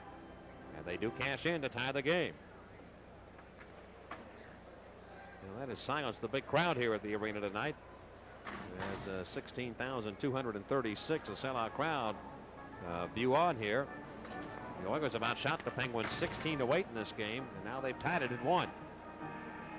Mario Lemieux trying to get on track here, and he's out here. Of course, the Pens have the last change, but in all probability now with Adam Graves on Lemieux, Tanny, Erie, and Lemieux on the ice, they'll put Tikkanen on here momentarily. That's my guess. And John Muckler talking to Esa Tikkanen right now on the bench. Let's see if that happens, if they can get the play going the other way. And the Oilers have control of it. Steve Smith shoots it ahead. Rink wide, it will come out of Joe Murphy, and they do get Tikkanen on here. Kevin Lowe also comes out, so they use Tikkanen and Lowe against Lemieux as a double team effort, using Lowe as a defenseman back, it appears. Some teams do that. Here's Coffey now racing back into the Oilers end, going to the left wing side. Got by Messier, but the Oilers steer it back to center. And a penalty coming up here. Who's it going to be against? I think the Penguins. Paul Coffey. Oilers Messier breaks in quickly to the Penguins end. Around again, it'll be Bob Erie and Paul Coffey. And Esa Tikkanen colliding. Tikkanen appears to be hurt, and Coffey's going to get a penalty here. And Dave Newell's over to talk to him. 1-1 the score here in period number 2. We'll be back on the Penguins Hockey Network. Paul Coffey, the holding penalty at 6:59, and the Oilers get another opportunity on the power play. You know, Mike, I made the point during intermission that when the Oilers trail after 1 period, they have yet to win a hockey game. They're 0-10-3 when they trail after 1, and they did trail 1-0 in this one, but they've tied it up 1-1 and have a chance to go ahead here with Coffey in the box for holding. Coffey tackling Tikkanen. He is sent off here. The 3rd chance for the Oilers on the power play with a man advantage. Mark Messier with Simpson and Tikkanen. Tikkanen has scored some big goals, not only in checking Lemieux, as you mentioned earlier. He has scored some big goals against the Penguins. Around to the near corner, comes out to the left point. Penguins in to Steve Smith, right side. The Oilers set it up. They try to go to the slot. Cut out by Gordonine, and he wheels it back to center circle. Steve Smith will carry it in for the Oilers. Being checked from behind by Randy Gillen. The Oilers trying to get possession of it. They can't. Gordonine, good play by Gordy there to clear it away out of his own ends. He turned around behind the net and backhanded it to the ice. Randy Exelby will leave the puck for Steve Smith with 1:20 to go on the Coffey penalty. And Messier bursting out of his own end, coming to the Penguin line, tried to split the defense. Can't do that. Bruce Bell, though, blue line, kept it in. Lost it now to Troy Loney. Loney shoots it off the boards and away back into Oiler territory. Messier was really flying as he came through center ice. He can really motor. And on the attack will be Esa Tikkanen. Tikkanen to the right wing, looks for Messier. Messier had to come off the stick, and it's cleared by Dineen. Yeah, he can motor okay. The skills competition, he was leading all the way until he was overtaken by Al Iafredi on a rush, and then Mike Gartner won it all with the fastest skating competition. And here is Jeff Smith now to the Penguins end. Shoot it off a blade. It comes to Zalewski, and he'll push it up to the right point, but not out. Huddy over to the right wing corner for Peter Klima. Klima can't shoot it. The Penguins steal. And Kevin Stevens with Barry Peterson.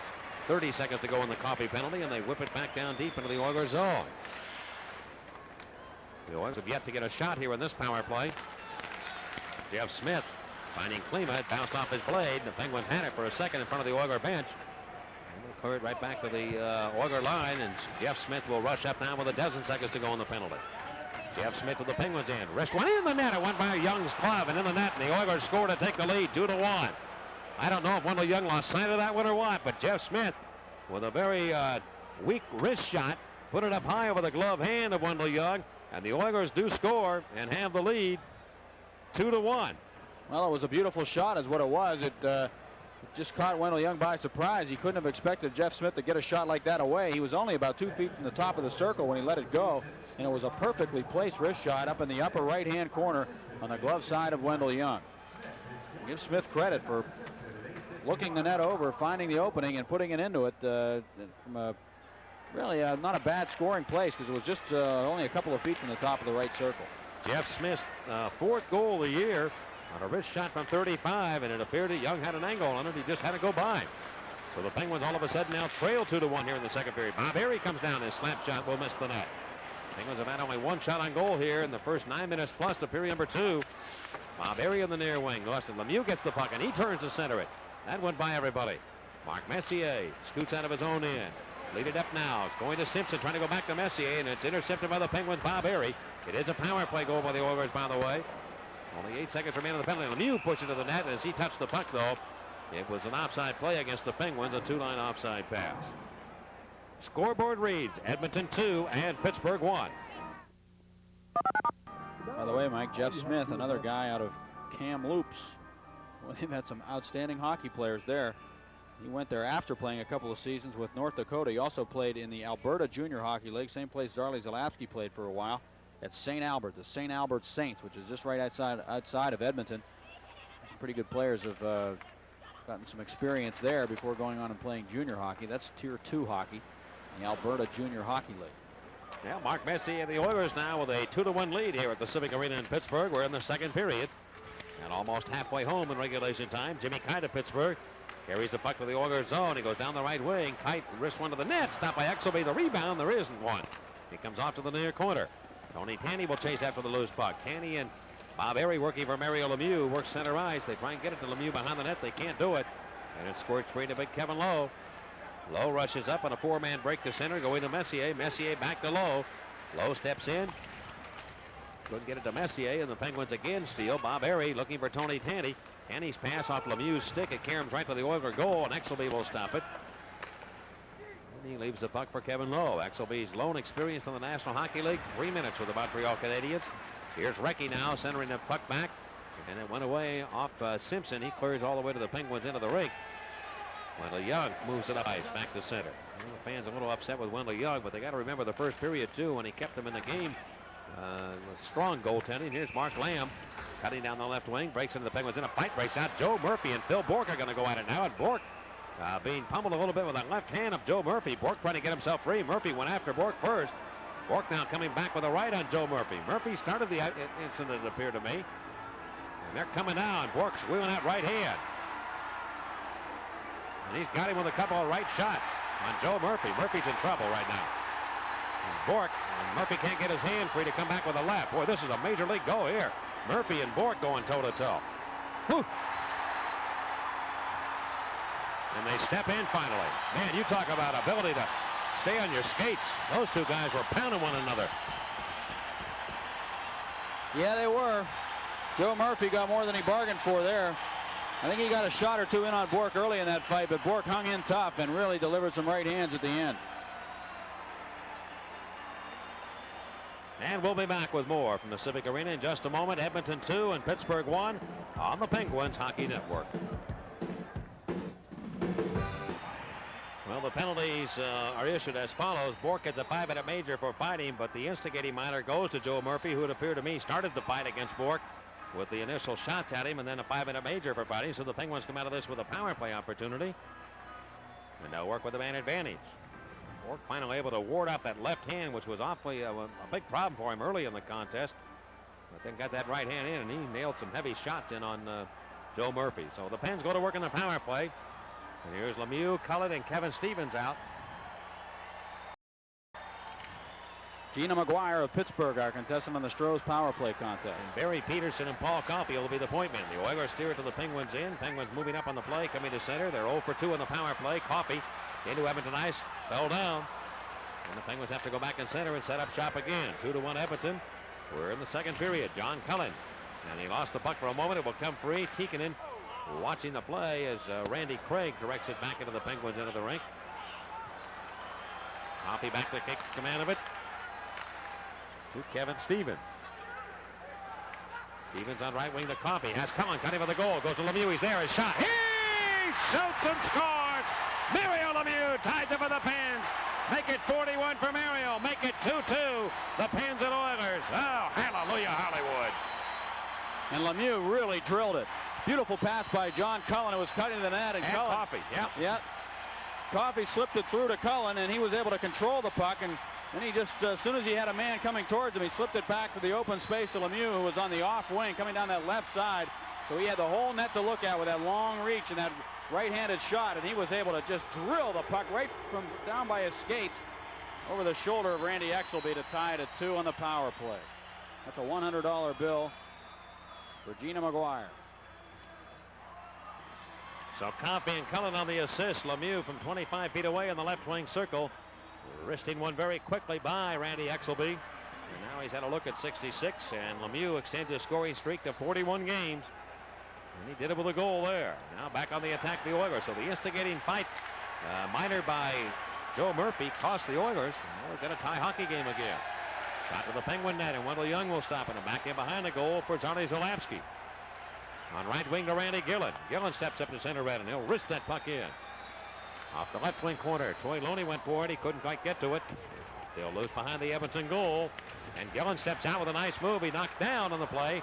Still centered it. Nobody to get to it for the Penguins. Jeff Smith finally banks it off the sideboards, and it comes all the way back into Penguin territory.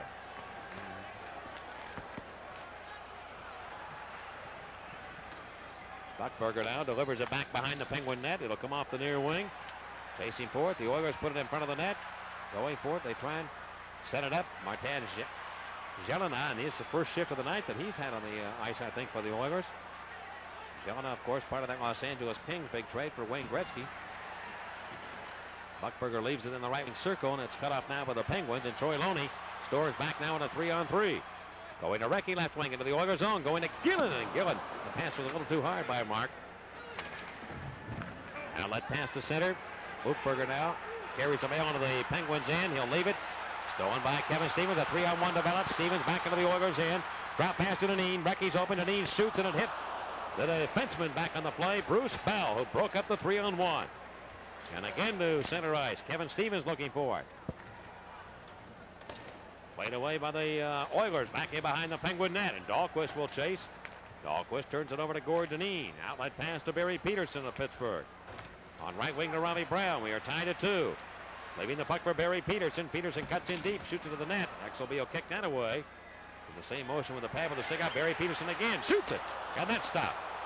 Picked up by Brownie, and Brownie puts it in front of the net. The Oilers spin it out of their own territory. I think Peterson's shot hit Brown on the back of the leg. He's hobbled. And Barry Peterson finding Robbie Brown again. Brown looking for somewhere to go with it. He's 1-on-4 to the Oilers zone. Turn it over to Coffey at the right point. Coffey looking back for Lemieux, but it's taken away by the Oilers. They gun back towards the Penguin zone. Deneen trying to hook Klima. Forced him away from the puck. Lemieux shoots it off the boards, but not out. Kevin Lowe shooting towards the net. Blocked in front by Gord Deneen. 6:07 to go, second period. Out to Lemieux, flying now. Maybe he'll leave it between the circles. Tikkanen cut in to take that. Lead pass to Simpson. Might have a chance on a breakaway. The Penguins in a change. Simpson cuts in. Shoots it. Stopped by Young. The rebound. There is no rebound. Wendell Young made the stop, and Kite will be penalized there for pulling down Craig Simpson. The Oilers want a penalty shot, but that's not going to be the case. Simpson had an opportunity breaking in, but Jimmy Kite had just come on the ice and a change for the Penguins defensively, and he did everything he could to try and get back and stop Simpson. And the stop was made by Wendell Young, and I think the reason is because he got a good shot off on Wendell Young. If he hadn't, it would have been called. Scoreboard reads Pittsburgh 2, Edmonton 2. All of a sudden, special teams playing an important role in this hockey game as the Oilers had a power play goal. The Penguins came back with one of their own, and the Oilers will get another chance with the man advantage. Simpson was hauled down going to the net. I don't know that he really did ever get a good shot away on Wendell Young. The puck kind of rolled past Young, and he was able to grab it with a glove. Here the Oilers now working with the man advantage, and again Simpson falls down in front of the goal. Cleared though by the Penguins up ice, and Exelby will leave it for Steve Smith. The Oilers 1 for 3 on the power play. Diddle that for the Penguins in a 2 game here in the second period. And Jimmy Johnson now fires it right back into the Oilers zone. One of the linesmen raised his hand for an icing call, and it's a shorthanded situation. No, that was for an offside. Was it? Loney was ahead of the play with a late offside. All right, and the Oilers now have command of it at their own blue line. Steve Smith can't find anybody. Loney will take the puck, and he shoots it in.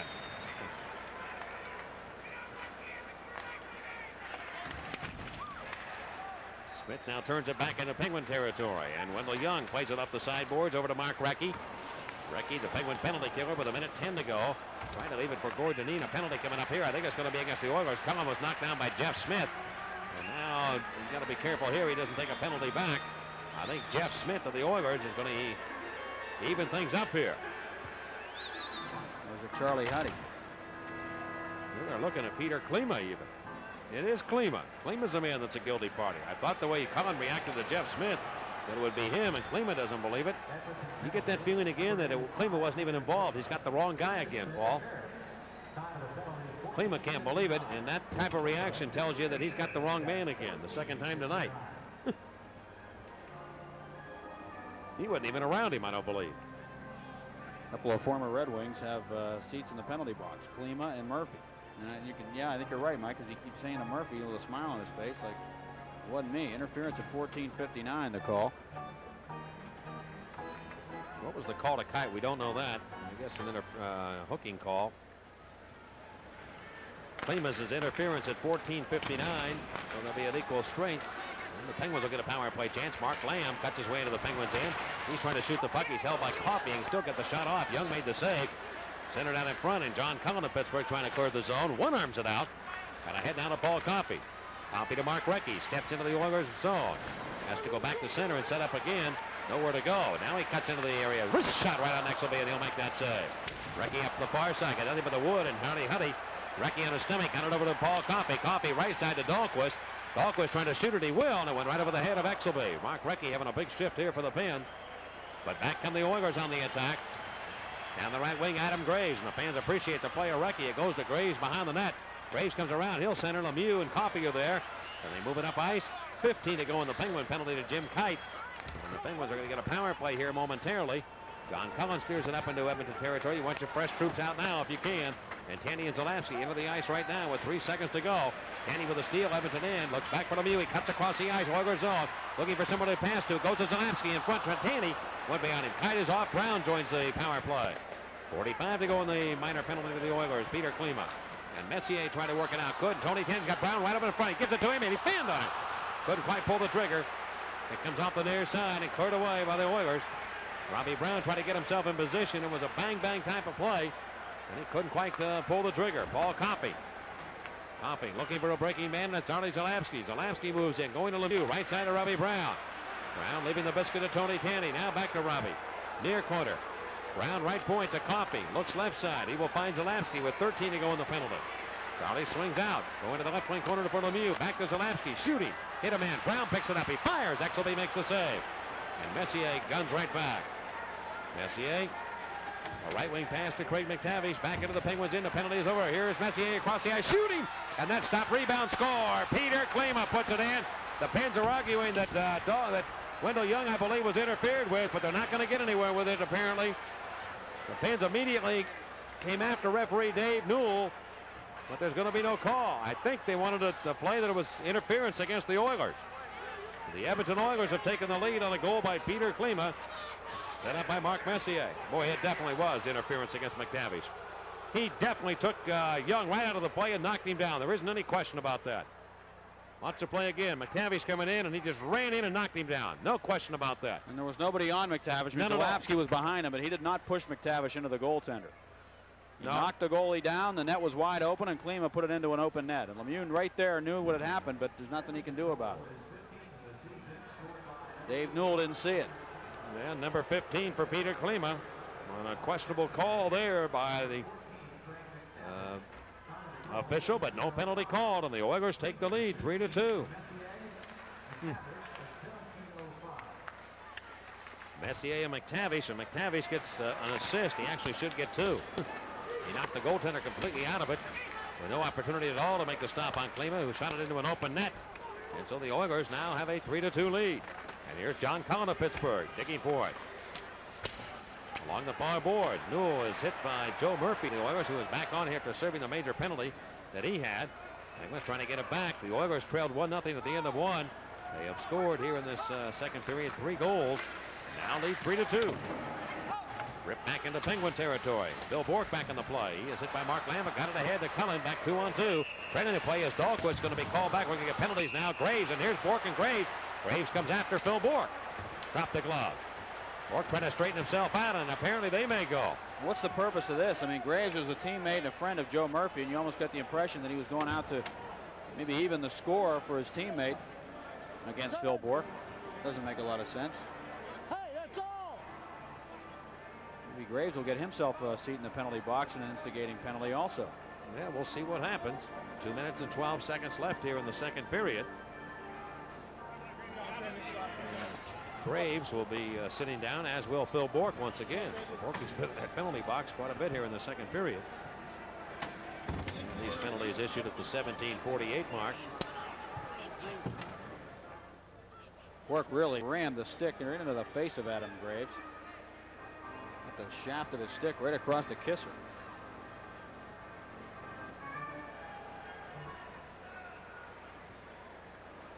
I like to see that. You don't like to see a guy getting a stick in the face, but you like to see players standing up for themselves, and Phil Bourque doing that here tonight. Well, we'll have penalty time dished out. It appears to me it'll just be minor penalties to both men. Well, let's make the announcement. Get underway, gentlemen. It can't be much more involved than a couple of minor penalties, could it? We're having discussions here. No, it looks like Lamb's going to get a penalty. What did he get his for? He's the one who hit Bourque in the first place, I think. Number 12, Adam Graves, 2 minutes for roughing. Pittsburgh penalty, number 29, Phil Bourque, 2 for roughing.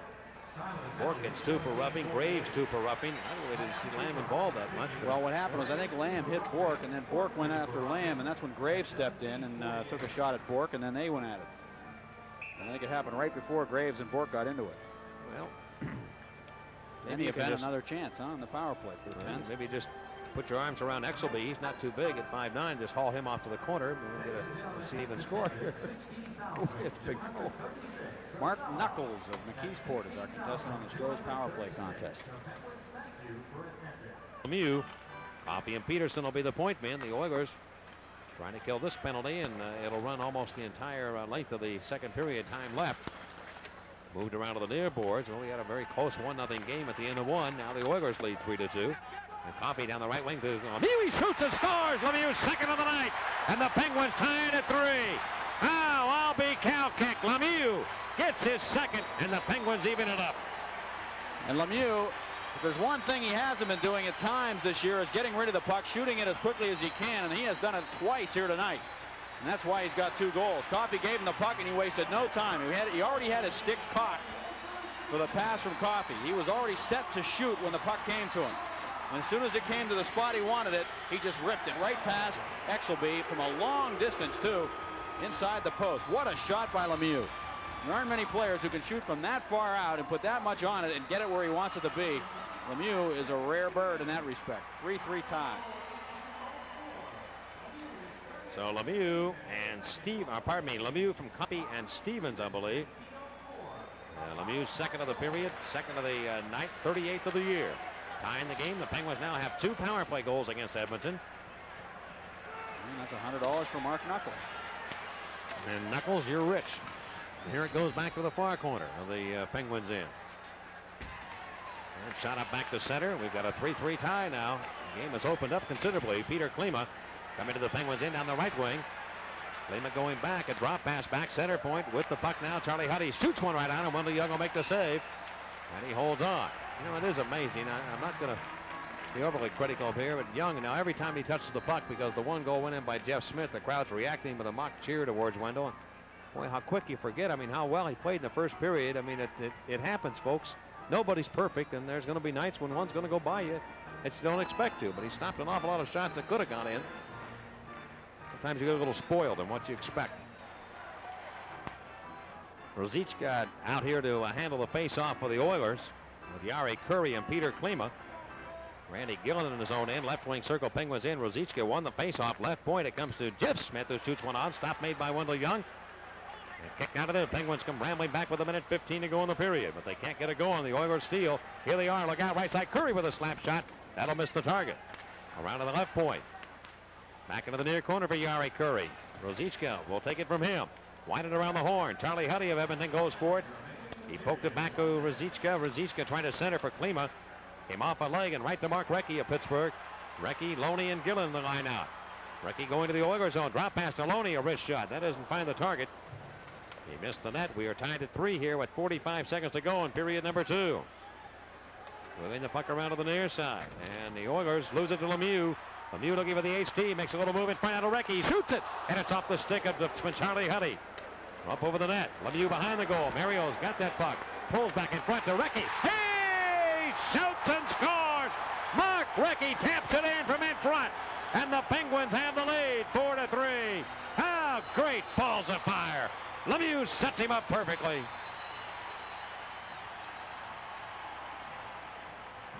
Well, Recchi just tapped it in by Exelby, but Lemieux with a beautiful pass just threaded the needle right to it.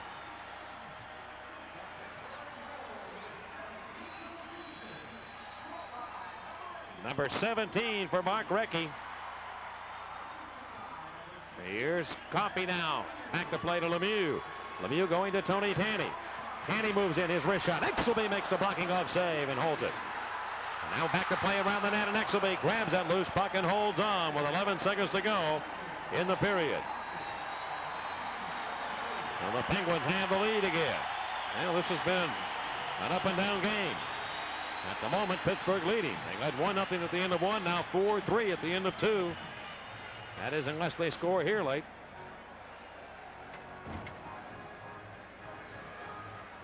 Phil Bourque and Adam Graves are allowed to come back on now after serving their penalties.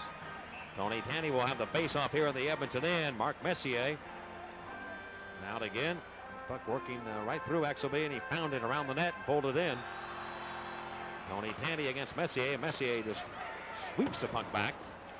The near wing, it comes to Esatikin, and so Lemieux really breaking the scoring open for the Penguins. As time is going to run out here, and the Penguins will have a 1-goal lead at the end of 2.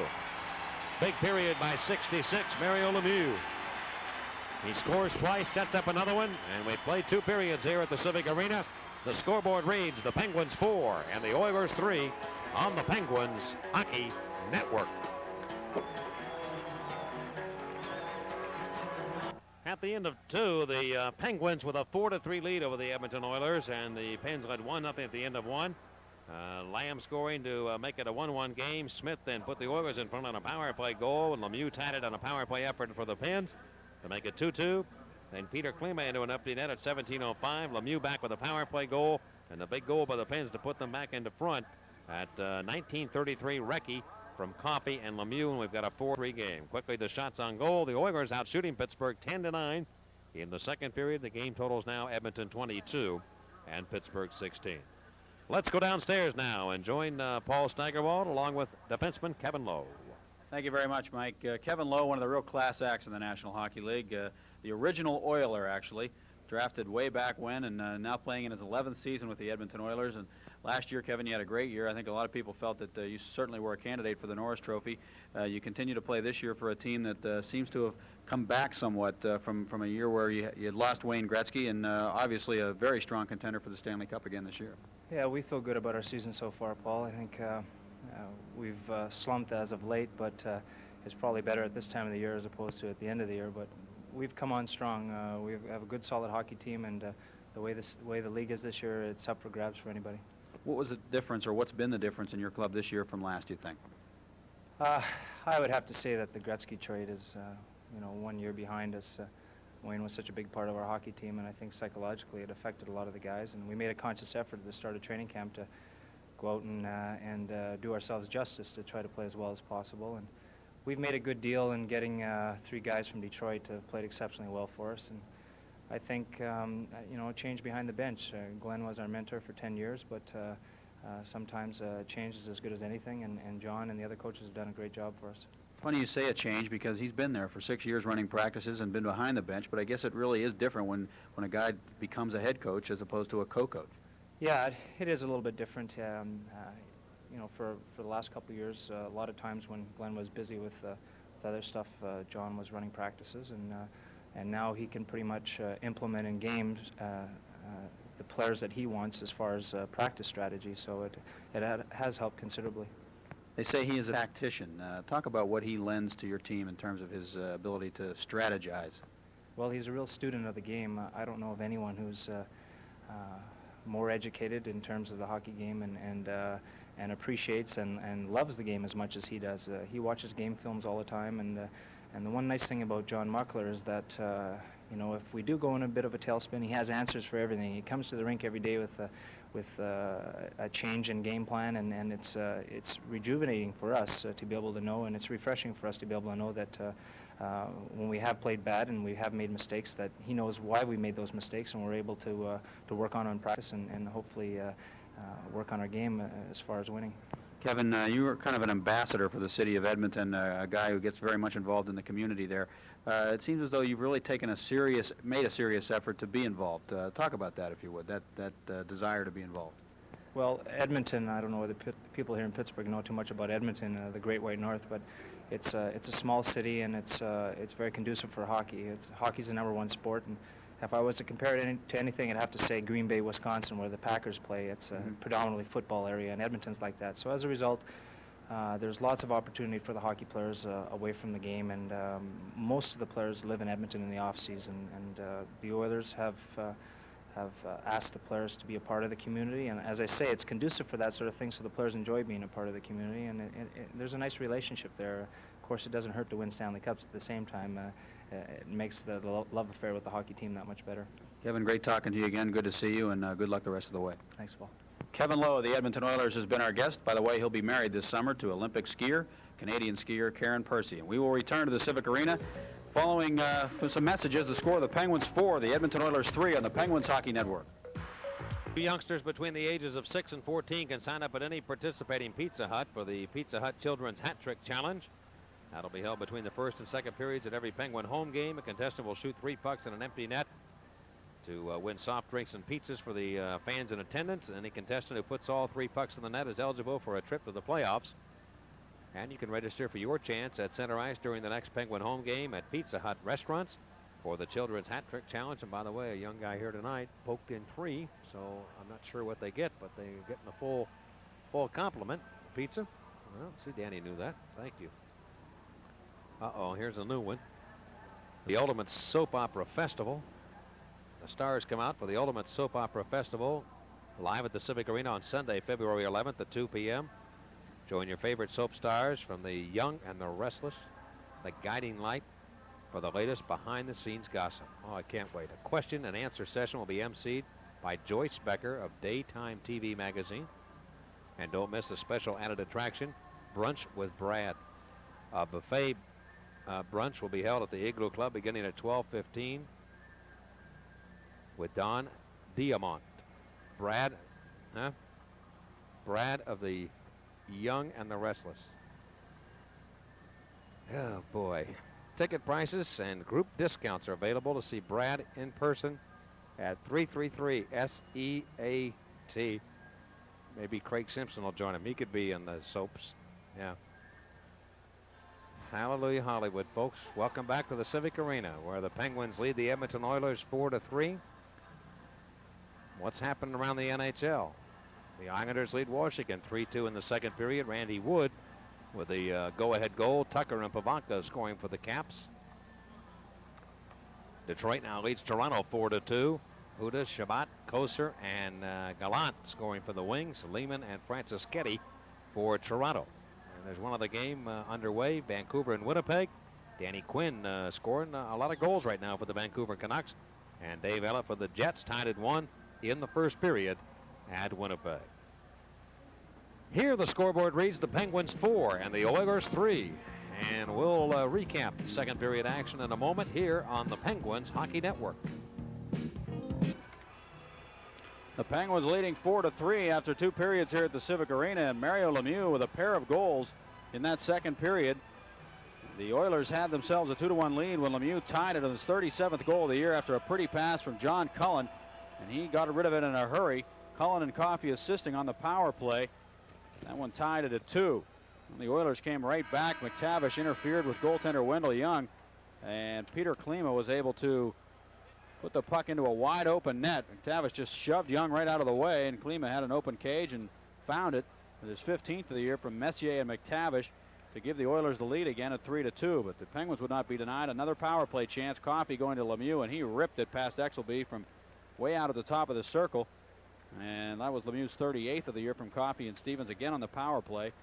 And then it was Mark Recchi getting a goal after a pretty pass by Lemieux, just threading the needle between Smith and the goaltender Exelby, and Recchi made no mistake to make it 4-3, and that's where we stand right now. Now, as we told you earlier, the Oilers have yet to win a game this year when they are trailing at the end of one period, and although they came out and took control of the game, it appeared for a while in that second period, the Penguins regained control of it right before the end of the period. And we go to action here in the third period. Back to play the puck in behind his own net will be Mark Messier. 4-3 the Penguins lead here early in the third. And Messier up the alley to Randy Gregg. He is cut off by Coffey, but the Oilers do take control of it, and here's Messier again. Going to Penguin territory, down the right wing, cuts across the ice to the left side. A slip shot right on Wendell Young, and he'll make the save on Mark Messier. Put back in front of the net, Bob Erie clears it away. And out it comes to center by Lemieux, all the way back into the Edmonton into the rink. Kevin Lowe comes back. This will be an icing call against the Penguins, and they bring it all the way back into Penguin territory for a face-off.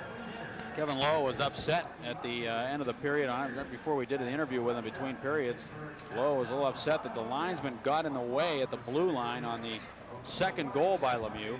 The linesman apparently got in the way. The puck hit him and came to Coffey, and he was able to feed it over to Lemieux. And Lemieux scored his second goal of the night, and Kevin Lowe was a little upset that the linesman was in the way.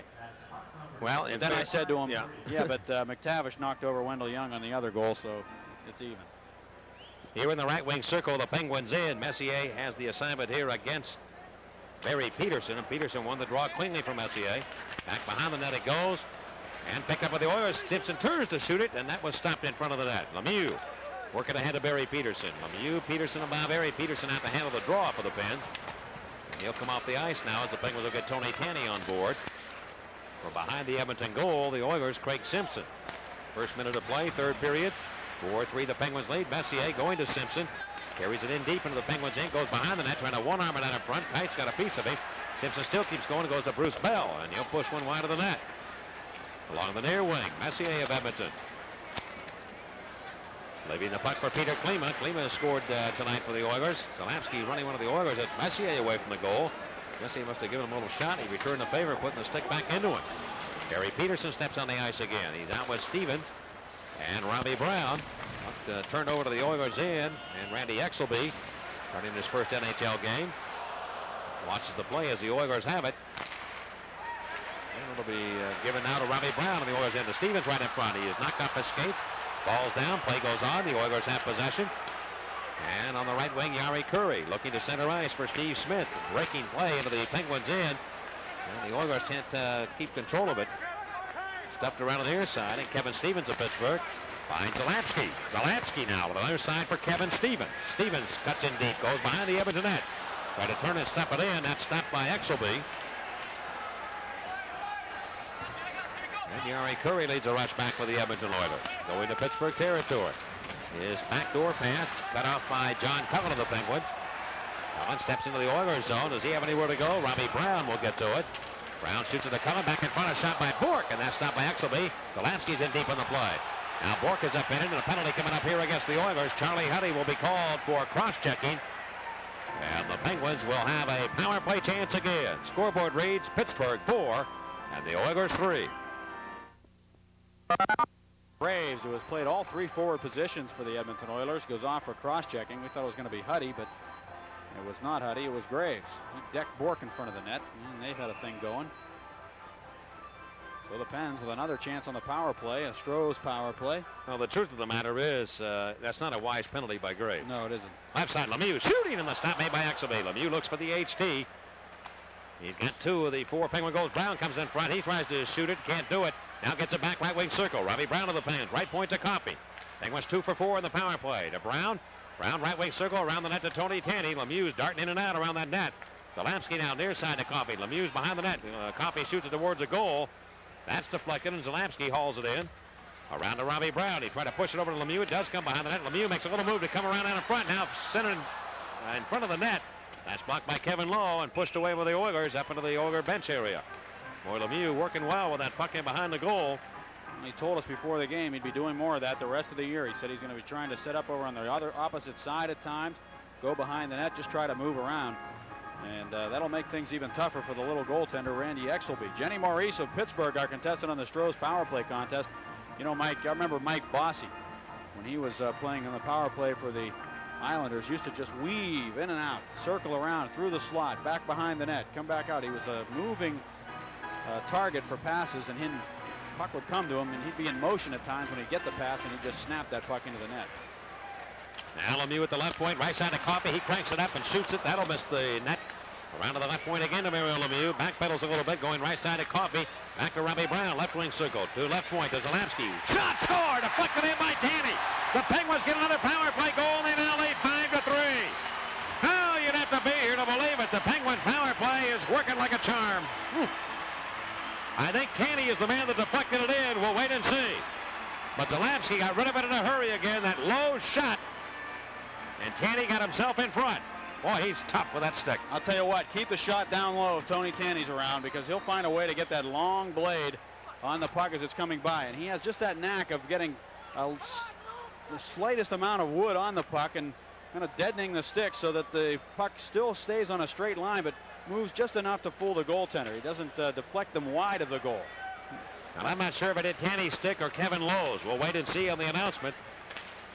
And here's the puck move back into the Edmonton end. 5-3 now the Penguins lead. They are 3 for 5, and that penalty by Graves was really a needless one. And he got caught for cross-checking, and I think in an effort to just retaliate, and it hurt his club. Back it goes in behind the Edmonton goal. And I would say the same thing for a Pittsburgh player taking one like that. It just doesn't make much sense. Here's a shot towards Exelby, stopped and a rebound. Steve Smith finding an open man in Mark Lamb. Out to center to Joe Murphy, and Murphy now dump it back to Mark Lamb. Look at him, makes a little move, cuts across, and tried to shoot it in the knee, and got the stick down and blocked the shot and went up into the seat. 5-3, the Penguins have the lead. We'll be back in a minute on the Penguins Hockey Network. At the end of this game, Charlie Zalapsky had 6 points, 3 goals, and 3 assists in his last 7 games. He is really starting to come on for the Penguins. He's been much more of a weapon on the power play, getting his shots off with more regularity, keeping him on the net. And you can just see him gaining confidence every game, and particularly offensively, which is an area that Zalapsky is really going to be counted on to provide some help for the Penguins. And on the power play, you get a guy like that that can get the shot away and keep it low. It's really effective. Well, we'll have penalties just out here to Joe Murphy of the Edmonton Oilers and John Cullen of Pittsburgh on sportsmanlike conduct penalties. As Murphy and Graves have been involved with Phil Bourque, and Cullen came over and got involved in it too. Tanney gets the goal, his 20th of the year from Zalapsky and Brown, and his 6th in the Penguin uniform for Tony Tanney. 6 in 10 games for Tanney. He can put it in. I've always liked him. Who I know hasn't? and everybody always wanted. I mean, he was one of those right wingers that was out there. You say, boy, you'd love to have Tony Tanney, and the Vancouver Canucks finally gave him up. And fortunately, he came to the Pens. Coffey now turns it over to center ice to Bob Airy, and Airy will sneak it away to the Edmonton zone. The Oilers go back. They trail by 2 now. And Bob Airy steals. He goes to Lemieux, near corner. Bumped heavily by Charlie Huddy. Off the biscuit he goes, and the Oilers again steer it back to center. The Oilers losing to Detroit in their last game. The final there, 7-5 was the score in that one. Now they're down 5-3, and here is Edmonton back on the attack. Penguins in. Simpson trying to take the pass in the slot. Can't do it. Messier lost the puck to Tony Tanny. Out to Lemieux. There had a poke check nicely by Kevin Lowe. And Messier cut around Lemieux. He's breaking back into the Penguins in down the right wing for Edmonton. He goes in deep. Centers at one, arms it off to the left side. It goes to Lowe. Right side down to Randy Gregg. Whistles one wide of the net on a slap shot. Penalty coming up against the Penguins. Jim Kite, a cross-checking call, knocking down Craig Simpson. And here are the Oilers with their opportunity now. 15-12 to go in the third period. Pittsburgh 5, the Edmonton Oilers 3 on the Penguins Hockey Network. Penguin defenseman Jim Kite cross-checking the call at 4:48. And the Penguins shorthanded for the 5th time tonight. The Oilers are 1 for 4 on the power play. And this is the game that we did not have a lot of penalties in early in the contest, but they really started to mount up. Power play and special teams have become a big part of it. Here's Troy Looney, who had the opening goal of the game. Shooted towards the Oilers net, stopped by Exelby, who kicked it away. Randy Gillen right back in behind the Edmonton goal. Penguins are shorthanded. The Oilers working with a man advantage. And Craig Simpson, who has seen a lot of ice time tonight for Edmonton. And Simpson pushed it off to Jari Kurri. He cuts his way into the Penguins in. Kurri on the left wing board, stops. Around to the left wing corner for Craig Simpson. Down to the right point for Esa Tikkanen. Tikkanen shoots it. And that's off a stick. Zalapsky hauls it in. Zarley beat it around the boards to Randy Gillen. Zarley would have to be considered, I think, as the star of the game if the score held up the way it's gone for him. By the way, Glenn Sather and Bob Clark are both here tonight. We saw Bob Clark and Sather yucking it up and down the press box between periods. At center, Tikkanen now cuts into the Penguins in with a minute to go on the penalty to the Penguins. Jim Kite. Deneen takes it away from the Oilers, but can't clear. Klima, and that good hustle gets in to get it. He goes to Messier. They double team Deneen. The left point pass over to Smith. Back to Tikkanen out of Edmonton. He tried to pass it over. Checks his stick, but it hopped out of the zone. The Oilers have to go back and set up shop again.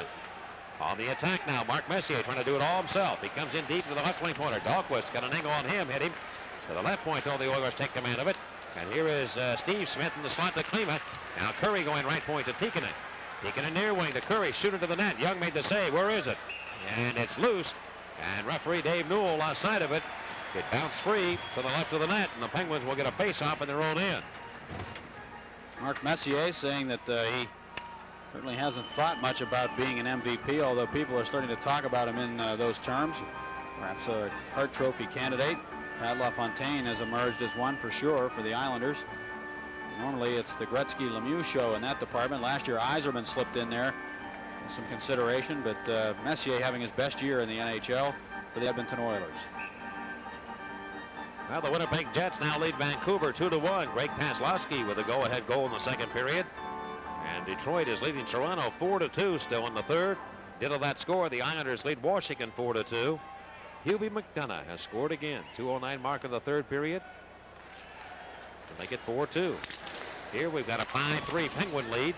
Face off and the Penguins in. The Oilers on a power play. Broken up neatly by Barry Peterson. He sends it ahead back down to the Oilers zone. Kevin Stevens going for it. He and Bell colliding. The Oilers are down to just 15 seconds to go with the Jim Kite penalty. And rushing back will be Mark Messier. Messier trying to get a step on Zalapsky. Zalapsky fell down. It does go to the near corner. Back behind the goal. Here's Messier. Out to the near wing. Ruzicka can't make the play. And again, the Penguins kill the penalty as Kite comes on. Penguins fire back to the Oilers zone to take the heat out of a hot kitchen. Ruzicka finding Messier, who has seen so much ice time here tonight, down the right wing. Ruzicka takes it back. He tried to center. He's big. He's strong. And he's quite a player, this Czechoslovakian. To the right side to Bell. Shoots one right on the stop main. Zalapsky clears the rebound away. Zalapsky just banged Ruzicka against the boards, then came out, cleared the rebound in front of the net. And here's Bob Airy now, cutting back, going to the Oilers zone. He stops at the right point. Ruzicka back towards a pass between the legs to Craig McTavish. McTavish will whip it into the Penguin net area. Wendell Young comes out to take it. Around the right wing, going to Tony Tanny. And he's passed off a play with 12:28 to go in regulation time. 5-3, the Penguins lead. Oilers trying to get back here. Here's Simpson moving in with a nice move. He pulled the trigger. He missed the net, and Tony Tanny just lays it back to center. And again, Edmonton will try and come into the zone. They do.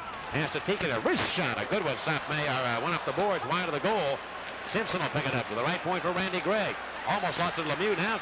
Poked away. Back to center. After that puck will be Randy Gregg, who's lost his stick.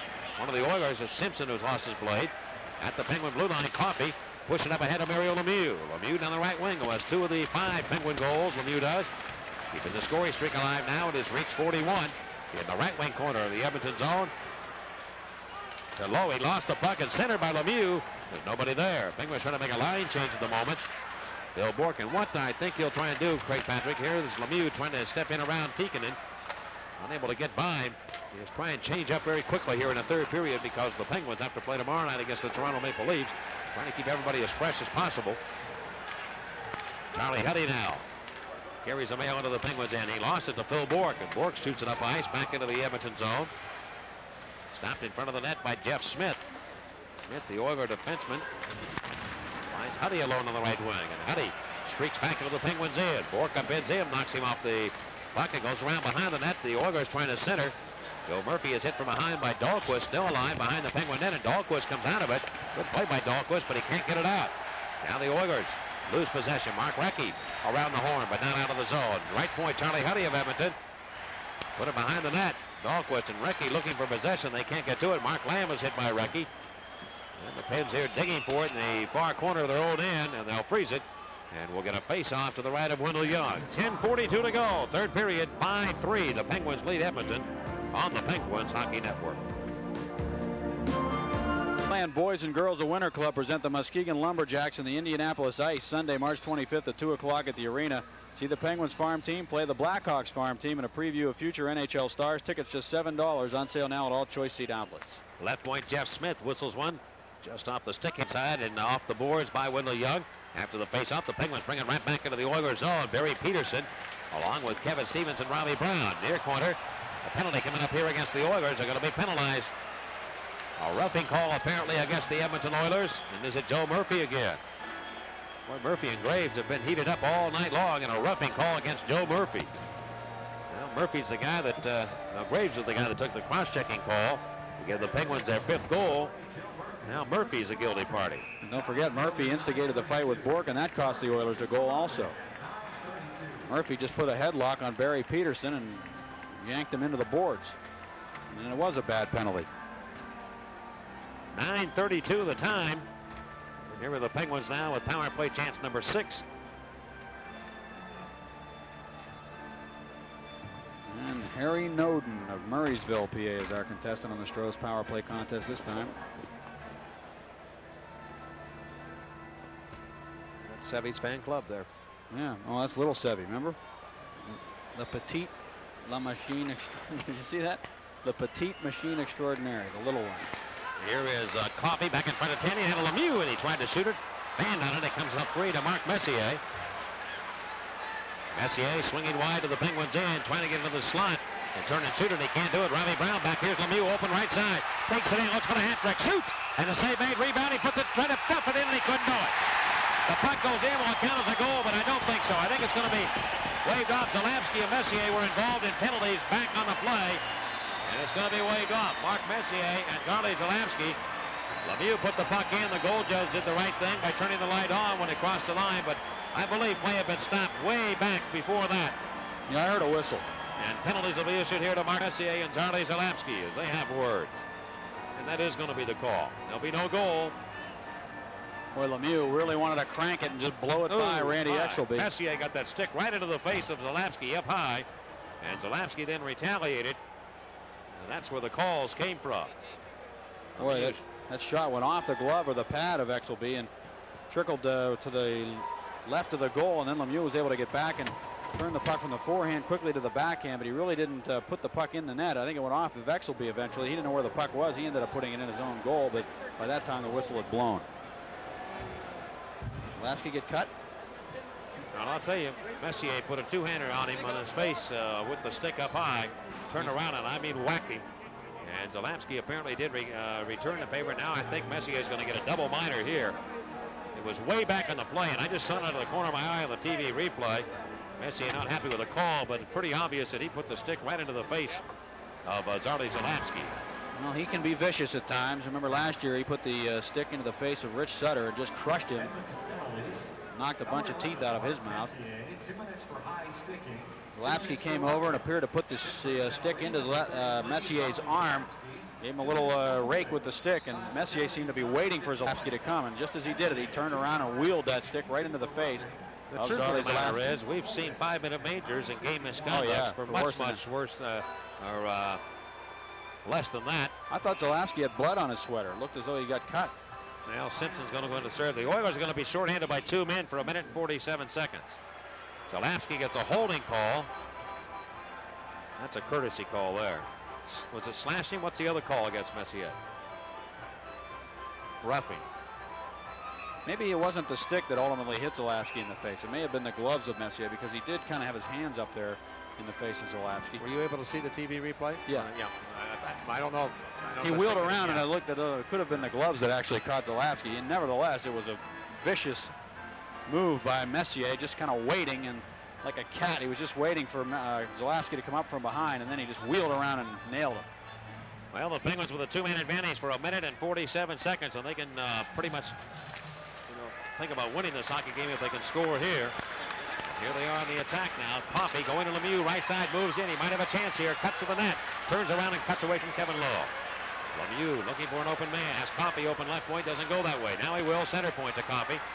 Coffey says to Mario, move over this side. And Coffey will go right side now to Tanny. Shoots it. Stop made. Tanny on the rebound. To the center point to Coffey. Looks for Lemieux. Goes to him. Mario pulls back now. Top of the left wing circle. Mario Lemieux with the fans. Right side to Tanny. He steps in. Shoots it up. Back to his glove. Right behind the net, Robbie Brown of the Penguins. 2-man advantage for the Penguins. They lead by 2. Tanny center point to Coffey. Will he shoot it? No. He goes to Lemieux. He fires, and that's off the stick of Exelby. The Edmonton goaltender. Penguins controlling here. McCabe's alone forward out with Lowe and Randy Gregg. Now to Lemieux again. He shoots it, and a stick save made by Exelby. 57 to go on the 2-man advantage. Center point. Coffey of the Pens. Wristed towards the net. It came wide. Lemieux takes it up the near boards. Mario glides back to Coffey. Shoot it on a slap shot. Stop. Now loose puck. Tanny drives it. Save made Exelby. He's playing some goal right now for the Oilers. Behind the net, Brown going to Tanny. In front there's Barry Peterson. Off to Coffey. Coffey shoots it, and he missed. Barry Peterson has yet to score a goal for the Penguins in a Penguin uniform. That's arriving from Vancouver. Here's Lemieux again. And his slap shot missed the target. Right point, Coffey. Over to Tony Tanny. Now back to Lemieux. He's trying to tee it up. He can't do it. 16 to go on the 2-man advantage. Coffey again. Knocked away by Gregg. Still loose. Lowe will try and clear. He's dead tired. Where's he going to go? He wants to get out and stop. And that'll be a delay of game or a hooking call. A hooking call coming up against the Penguins. Tony Tanny. And in fairness, Kevin Lowe just went diving on the puck to stop the play. He's out of gas. Dave Newell's a little bit off here tonight. Davey. Oh, Lowe went diving to the ice. I know exactly what he was trying to do is stop the play, and Tony Tanny is called for hooking. 8:34 to go in the third period. Penguins 5, Oilers 3. And now the Oilers are going to be back in a chance in this game. Don't go away on the Penguins Hockey Network. Tanny gets a holding penalty. Kevin Lowe was skating for the puck. Tanny reached out. Lowe went down to cover the puck, and Tanny got a penalty. Well, the Penguins remain on a power play, but it's now expired. They're at equal strength, and in 15 seconds, Mark Messier will come on, and Edmonton will get a power play. Left point, Edmonton in. Coffey at equal strength, moving to the net. He shoots it, and Exelby makes a good glove save on Coffey, and now Stevens gets involved in front of that net with one of the Oilers, and Steve Smith comes over to grab him from behind.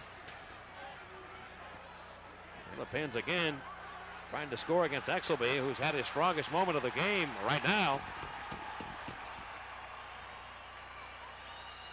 Coffey had designs on ripping one just inside the post and up in the corner, and Exelby made a nice glove save on him. Are the fans reacting to Newell behind? Yeah, they are. 7 seconds to go on the Messier penalty, and the Oilers will have a power play for 1 minute and 35 seconds. Coffey pretty much shot the puck right into the glove of Exelby. He wasn't sure where Coffey was going with that one. Penguins led 1-0 at the end of 1, 4-3 at the end of 2, and now a 5-3 Pittsburgh advantage. But they're changing up now here, anticipating the power play to go into effect, and Deneen and Dahlquist come on. And it'll be Kevin Stevens and John Cullen up front. And the Oilers will want to get Messier right in the box into the play.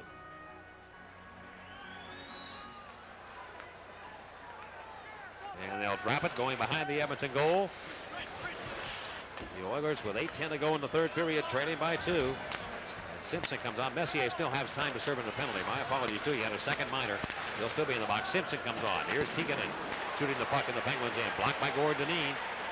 And now it'll be Kevin Stevens. And he drills it up the ice to stop the power play chance the Oilers had. John Cullen shorthanded to the Oilers zone. He is knocked down by Jari Kurri.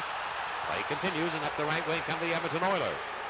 Tikkanen, who skates an awful lot like Wayne Gretzky did. I think when he went the uniform, knocked away. Here's Cullen with a chance. Coming back shorthanded. Will it be an onside play? He breaks in and is knocked away by Exelby as he tried to turn it over to the backhand. Couldn't do it. The linesmen and Newell all looked at one another to find out if it was an offside play. Nobody knew. But it wasn't. And Cullen carried it back in. They were all looking to find out whether it was offside or onside. Here's Simpson now to the left point. Right side, it comes to Huddy. Shoots it. And the stop made by Young. The rebound back to Huddy. Left side, over to Tikkanen. Back to Charlie Huddy with a lot of time to go in this game. Penguins lead by 2. On the right wing board, Jari Kurri. He's been quiet tonight. He comes in, he shoots it. Oh, big save by Young there off his right pad. And the Penguins break out, 2-on-2. Here's Randy Gillen trying to go wide, shorthanded. To the Oilers end, stops on a dime. And flips it in behind another good play by Randy Gillen. That was a great save by Wendell Young for 2 reasons. It was quick, and also he made it because the puck came between the legs of Dahlquist, and he had to be able to see that puck coming through the wicket and make the save with the right pad. Here are the Oilers again, breaking back with 10 seconds to go. A shot by Huddy and denied by Wendell Young. He's standing in there. Paul Coffey, and this is the same goaltender the fans were mocking every stop that he made after he let a goal up by Jeff Smith, and it's hard to believe the way he's played all night that they were even doing that. Out to center. Here is Peter Klima. He cuts into the Penguins end. Look out, he's got a chance. Coffey pulled him down, and no penalty called there. That was legit there. Here's Lemieux. Lead it back, comes into the Oilers end. He's pulled down, one-armed and almost put it in. It went right over the crossbar. Lemieux almost put that puck in with a one-arm move. Back come the Edmonton Oilers. They go to the Penguins end. They're offside, and will stop the play. If he'd have scored there, they might as well just not play the game anymore. Just everybody just go home.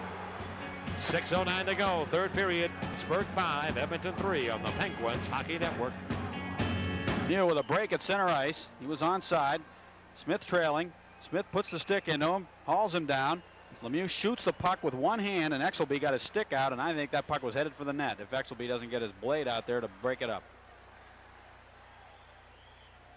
Exelby got his stick down, and Lemieux, almost an impossible goal, but it is not put in, and we remain 5-3 with the Penguins leading less than 6 minutes to go, and Lemieux coming back into the Edmonton end.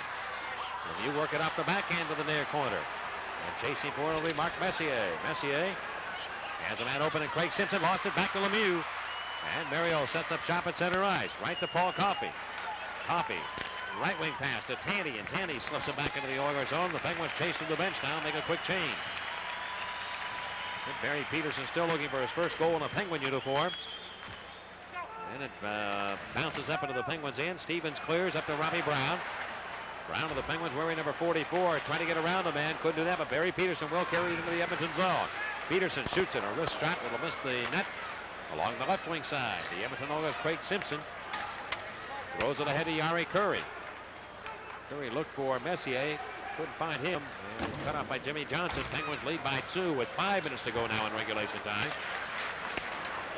Zichka trying to find Kurri. He will. Kurri comes in. Zelansky's all over him. Turns him around. Force him away from the puck. Bouncing biscuit and the Penguins in between the circles, but Jimmy Johnson will find Barry Peterson. The trailer and Stevens, he gives it to him. He's into the Edmonton end, right down the slot. Here he comes. He shoots it, and Exelby will make the stop on him. Gets it back, trying to fire it off his body into the net. And Exelby turned and made that stop also. Shots are now dead even at 28 apiece. And here is Tikkanen back to the Penguin ice. Down the left side, the Oilers send it up in the slot for Steve Smith. They're sending people in deep now, Paul, in an effort to try and get a goal to get back within 1. They lay it behind the net. Zichka can't get it. Chris Dahlquist will. Dahlquist plays it ahead up the sideboards, back to center circle. Charlie Huddy. He'll loft it back into Penguin ice. Bork coming back on the play to the left of his own net. Penguins will meet the Maple Leafs tomorrow night at the Maple Leaf Gardens. They've got 4 minutes to go in this one to try and work a victory away from the Edmonton Oilers. Penguins trying to snap a 3-game losing streak. Cullen of Pittsburgh, Arecki around the goal. Cuts in, centers it back for Cullen. But cut up nicely by Graves, who was hammered on a shoulder check by John Cullen. Now out at center, coming with luck will be Mark Lamb of Edmonton. He got to the Penguin line, could not get in. Poke check back to center red. And Charlie Huddy wristed up. And a bouncing puck into the right of the Penguin goal, and Wendell Young will stop the play. He is knocked down in behind the net, so is Deneen and one of the Oilers. Penguins scoot back quickly. Here's Recchi taking a lead pass, and the Oilers in, comes down with a backhand attempt. It just missed the goal. Exelby hit by his own man, Charlie Huddy, who lost his stick behind the net. Cullen trying to step out. He ran into that broken stick on the ice. Kevin Lowe of the Oilers losing the puck. Here's Cullen, unable to find Coffey in the Oilers with 3:15 to go in the third period. Cruz back into the Penguin zone. Coffey put a hip check into Joe Murphy. Now Murphy rams Coffey with a shoulder check, and they bounce each other around. John Cullen handles that puck. He'll lead it ahead for Phil Bourque, and he'll just turn it back into the Oilers end. The Penguins go to another change here. Lemieux's line comes on. Coffey stays out. Coffey and Jimmy Kite, and here is Curry looking for the puck at the Penguin line. Kite broke that up. Penguin defenseman trying to find Tandy. 2:45 to go. Here in the third period, Lemieux starts back down the right wing. He comes in against Simpson. Lemieux cuts away from that check, but gave it right to Yari Curry on that maneuver. Curry of Edmonton. Three-man rush for the Oilers. Deal it up in behind the Penguin net. Wendell Young cut it off. He backhands it around over to Tony Tandy. 2:28 to go in the third period. 5-3 Pittsburgh. Here's Tandy taking the pass from Lemieux. A slap shot. Exelby will make that save there. And it comes free to Craig Simpson. Simpson to Messier. Messier, right wing to Simpson. Pulled it around Erie, but he can't quite make the play. Now the loose puck gathered in by Mark Messier. Oilers center ice, but he appears to be tired in this game. He's played an awful lot. And Barry Peterson swings it over to Robbie Brown. Brown moves his way to the Oiler line. Stops, gets his own pass back. Robbie Brown tried to make a play over to Kevin Stevens, and that won't happen. And again at center ice. The Penguins chase it down. Barry Peterson. And he shoots it in with 1:50 to go in the third period. 5-3 the Penguins lead. Long time between whistles here. Bruce Bell, the Oiler defenseman. Zitska now ahead to Klima. Klima storms the Penguin stripe. He is hit by Jimmy Johnson, but the Oilers are offside. And the tempers come alive a little bit here late in the game with 1:37 to go. Scoreboard reads Penguins 5 and the Oilers 3. Well, time ticks down. Do you want to tell that story about Randy Exelby now? I know it's late. Well, he got a chance to play for 3 minutes last year for the Montreal Canadiens because nature called Patrick Waugh to the locker room. Waugh had to leave the game to go to the bathroom. And Randy Exelby got his big chance. Late 3 minutes, and this is his first official start. Waugh wasn't in there long, but long enough to get done what he had to get done. Right. I want to know who won the game. That's the better part of the question. Here is Dahlquist. Knowing Waugh, he wasn't beaten at all last year, was he, until the playoffs, so they had to win if it was at home. And dumped away to the Oilers in. Exelby around the boards, near side, going to Phil Bourque of the Penguins, but Curry takes it away from him. The Oilers come back with 1:15 to go, but Bourque steals from Peter Klima. Now you got to be thinking, will they pull Exelby in an effort to try and get back into the game? They're down by 2. 1:10 to go. Messier cruising through traffic. Got around Dahlquist now. Moves into the Penguins in. Stops, looks for a trailer. He's got a man open. Here is Tikkanen. Big slap shot. Blocked by Cullen, who gave his body up. Boy, a big play there by John Cullen. And boy, don't forget that. You look for heart players there, and John Cullen showed it all right there. Gave his body up, and that's a dangerous play. Now he and Tikkanen get involved. They push and shove, and here are the Oilers trying to get in. They just talk to one another, Tikkanen and John Cullen. Recchi shoots it away to the Oilers in, and Tikkanen and Cullen continue to go.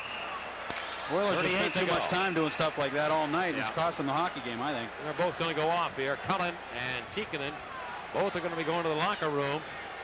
They'll be sent off the ice. They continue, but you can't tie a hockey game when you're down by 2 when you're yelling at somebody standing there in the final moments of the period. Tikkanen was looking for a penalty. Edmonton penalty, number 10, Asa Tikkanen. Pittsburgh penalty, number 11, John Cullen. 2 minutes each on sportsmanlike. Cullen and Tikkanen both 2 minutes each for unsportsmanlike conduct.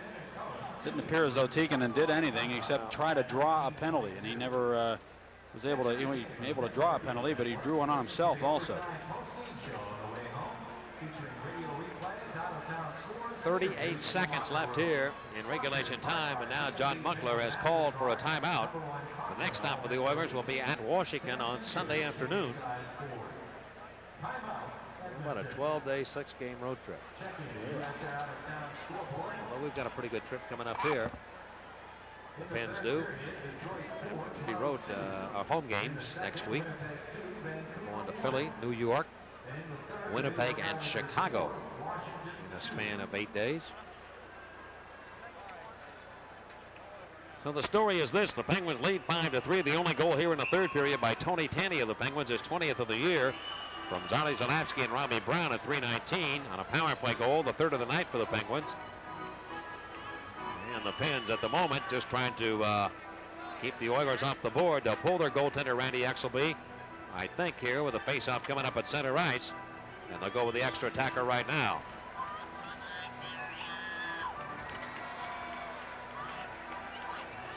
Mario Lemieux, Tony Tanney, Bob Airy up front for the bench with Coffey and Jim Kite on the backside. The Oilers go with Murphy, Messier,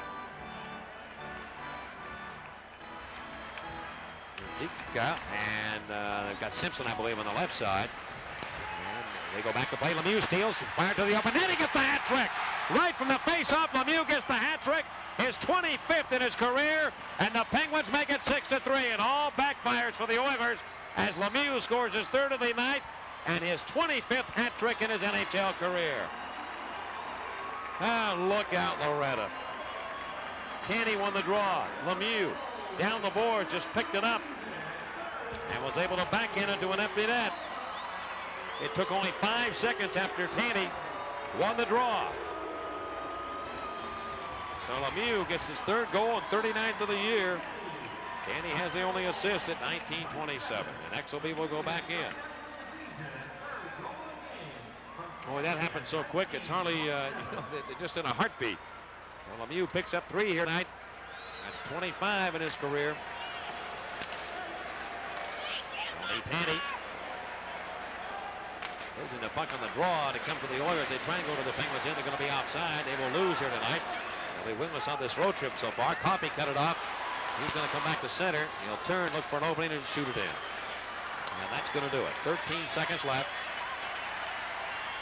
The Oilers step up on the play, back to center. Jelena with a slap shot. That'll miss. Martin Jelena, the rookie. Coming free. Jelena can't find it. 1 second. That'll do it. It's all over here in Pittsburgh. And tonight, the final score is the Penguins snap a 3-game losing streak. They have defeated the Edmonton Oilers behind Wendell Young. And the score again, the final from the Civic Arena, Pittsburgh 6 and Edmonton 3 here on the Penguins.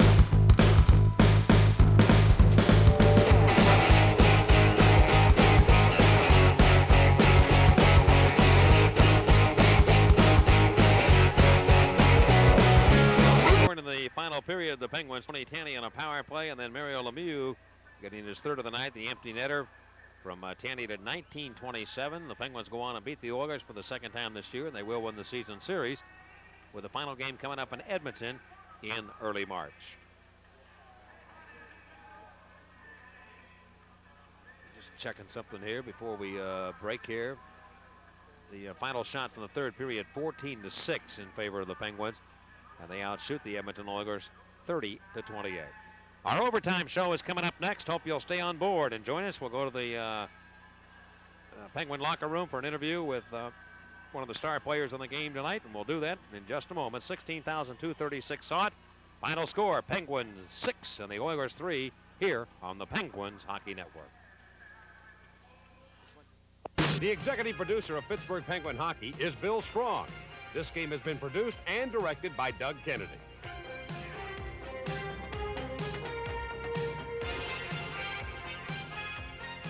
Remote facilities arranged by Unitel Mobile Video. This has been a CAC Sports presentation.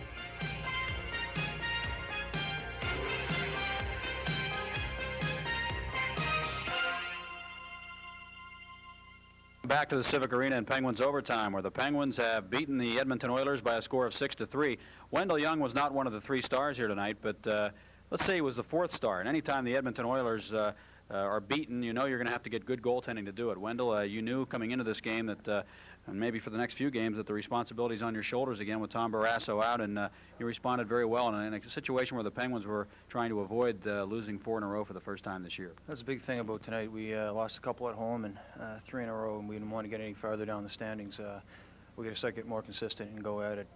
In the thing about me playing, you know, I want to play as much as I can and hopefully help the team out. You know, Tommy's been having a rough year with injuries, and so you know, I'm ready at all times as a starter or a backup. Wendell, obviously the last couple of days of practice, the team working strictly on defense and on their defensive responsibilities. You could see it out there tonight, and particularly in your own zone. A lot of the defensemen were playing much stronger along the boards in behind the net, and really clearing rebounds too. There weren't a lot of second cracks for the Oilers, with the exception maybe of the first few minutes of the hockey game. That's exactly. You know, we put a lot of time into it, and pretty well all of practice the last 2 days have been. We're conscious of defense and working on it, and I think it showed tonight. We were standing up really well. We were picking up the lanes, the wide men, and as you can evident tonight, a lot of long shots from outside. Again, in our zone, we didn't panic. Sometimes we panic and get away from our men and trying to help the other guy out too much, and subsequently the other guy gets open and gets the puck for a good shot. But tonight played great defense. You know, we had 3 by us, but really there should have been only 1. You know, I let a bad one in. The second one, the guy caught me, and I think the third one, McTavish ran over me, and I really thought it should have been a penalty, should have been no goal. Well, the replay proved that too, by the way. Let's talk about one save you made in the third period that might have given the Oilers a big spark. Yari Curry took a shot, and I think Dahlquist came out to block it and went right between his legs. We're on the power play here, and you know, he looked to pass, and then he decided to shoot, and I know I was out far enough, and I had the feeling he was going to shoot there. He kept on looking, trying to look me off to the other players. You know, it was a good shot, but you know, I had the angle on him. That was the main thing. I go with the whole save. Oftentimes, though, a puck will go in past you when it comes between the legs of a defenseman like that. Isn't it tough to pick it up sometime? It's really tough because you know, there's a time and a spot there where it goes by the D and you don't see it. But I picked it up the whole way through, and you know, it was just I guess a save that might have made a difference. Now, you were standing up a lot here tonight. You say that's because the shots were coming from far out, but when you have a couple days to practice, does it help you fundamentally?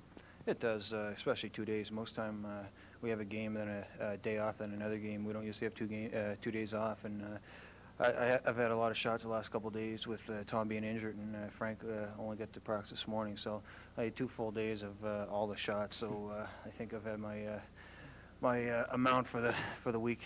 Wendell Young has faced a lot of rubber, and he stopped a lot of it tonight in helping the Penguins beat the Edmonton Oilers by a score of 6-3. And we'll return to the arena with more on Penguins Overtime in just a moment on the Penguins Hockey Network. Penguins snapped the 3-game losing streak by defeating the Oilers 6-3 here tonight, and the scoring would appear it was going to be a low-scoring game, and eventually did not turn out that way. In the first period, Troy Loney had the only goal at 9:01 of the opening period, and it gave the Penguins a 1-0 first period lead. Into the second, the Oilers jumped back and tied the game on Mark Lamb's 11th of the season. Jeff Smith added a power play goal, and the Oilers had the lead 2-1. But Mario Lemieux had a power play goal, the first of 3 on the night for Lemieux, extending their scoring streak now to 41 games. And then Klima connected to make it 3-2 Edmonton. The Penguins less than a minute later. Lemieux, he is second on a power play to make it 3-3. And a late goal by Mark Recchi, what turned out to be the game-winning goal by the Penguins. Coffey and Lemieux, how many times have you seen that? Late goals in a period turn out to be the game winners. And it was for Recchi, a 17th from Coffey and Lemieux at the end of 2. The Penguins led 4-3.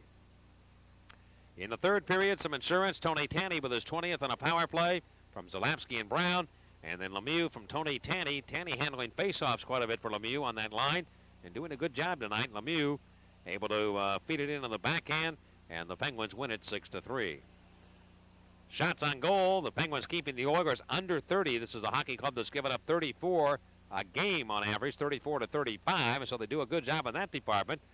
12, 10, and 6 for the Oilers. The Penguins finished with 7-9, and more impressive to me was the fact that the strong third period again they had against the Oilers, really taking the game away from them.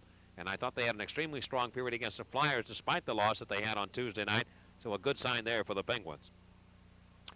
Penguins broke the losing streak. Lemieux goes to 41 on the scoring streak. Paul Coffey with 3 assists here tonight. And the Pens again, the penalty killing, very impressive. They killed 5 of 6. The power play chances, the Penguins 3 of 7. And Lemieux gets his 25th career hat trick for the Penguins. All in a Penguin uniform, as you might expect. We'll be back with some final thoughts and tell you what's ahead on the Penguin agenda, the scores around the league. 3 stars, maybe a whole lot more in a moment on the Penguins Hockey Network. Tonight's play of the game is brought to you by Iron City Beer. And it turns out to be the game-winning goal by the Penguins, Mark Recchi. Lemieux At 19:33 of period number 2, Lemieux just gliding along the ice, spot in the open play, and just a brilliant game tonight by Mario Lemieux, who has taken a couple of days off from practice and rested up, and it showed here tonight. Came on strong. Recchi just tapped it in, and it was the game winner, and that is our Iron City play of the game. All right, let's look around the National Hockey League and tell you what's happened. And the Islanders tonight have moved back into first place all by themselves in the division by beating the Washington Capitals. The Islanders now with 55 points on the year, leading New Jersey by 2. The Penguins have moved up ahead of the Flyers in the standings and have tied Washington and the Rangers, all those teams with 50 points apiece. Toronto and Detroit. Detroit knocks off the Maple Leafs. Lehman and Francischetti for the Leafs, but Huda, Shabbat, Koser, Gallant, and Yzerman the final goal. 5-2 the final. The Red Wings playing much better here of late. They beat the Maple Leafs. And the third period, Danny Quinn has the only Vancouver goal, the former Penn, but Dave Elliott, Greg Paslowski, Dale Howardchuk, and Paul Fenton have connected for Winnipeg. They go to the third, and Winnipeg leads there 4-1. The 3 stars here tonight, the number 3 star went to Penguin defenseman Artie Zalapsky, the number 2 star to Penguin blue liner Paul Coffey, and the number 1 star in tonight's game was Mario Lemieux of the Pittsburgh Penguins. Reminder to you, we'll be on the air tomorrow night. Our pregame show on our radio side will begin at 7:50. We will be on a KBL game tomorrow night, correct? Yeah, at 8 o'clock will be the starting time on the KBL Entertainment Network, so we hope you'll join us for that one. We'll be right back at the same place. 16,236 saw it here tonight as the Pittsburgh Penguins defeat the Edmonton Oilers and snap the 3-game losing streak. Final score, Penguins 6, the Oilers 3.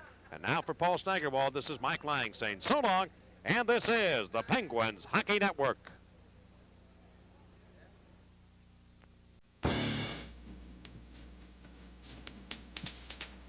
Good evening. We hope you've enjoyed tonight's Pittsburgh Penguin hockey game. If you'd like more information on how you can see your favorite player, contact us at Genesis Video Productions, area code 412-847-4400. We can help you pick games from the past 1988-89 season, as well as the 1989-90 season. Don't wait to see your favorite players. Contact us now at Genesis Video Productions, 412-847-4400. You can now watch in the privacy of your own home the greatest players on the ice.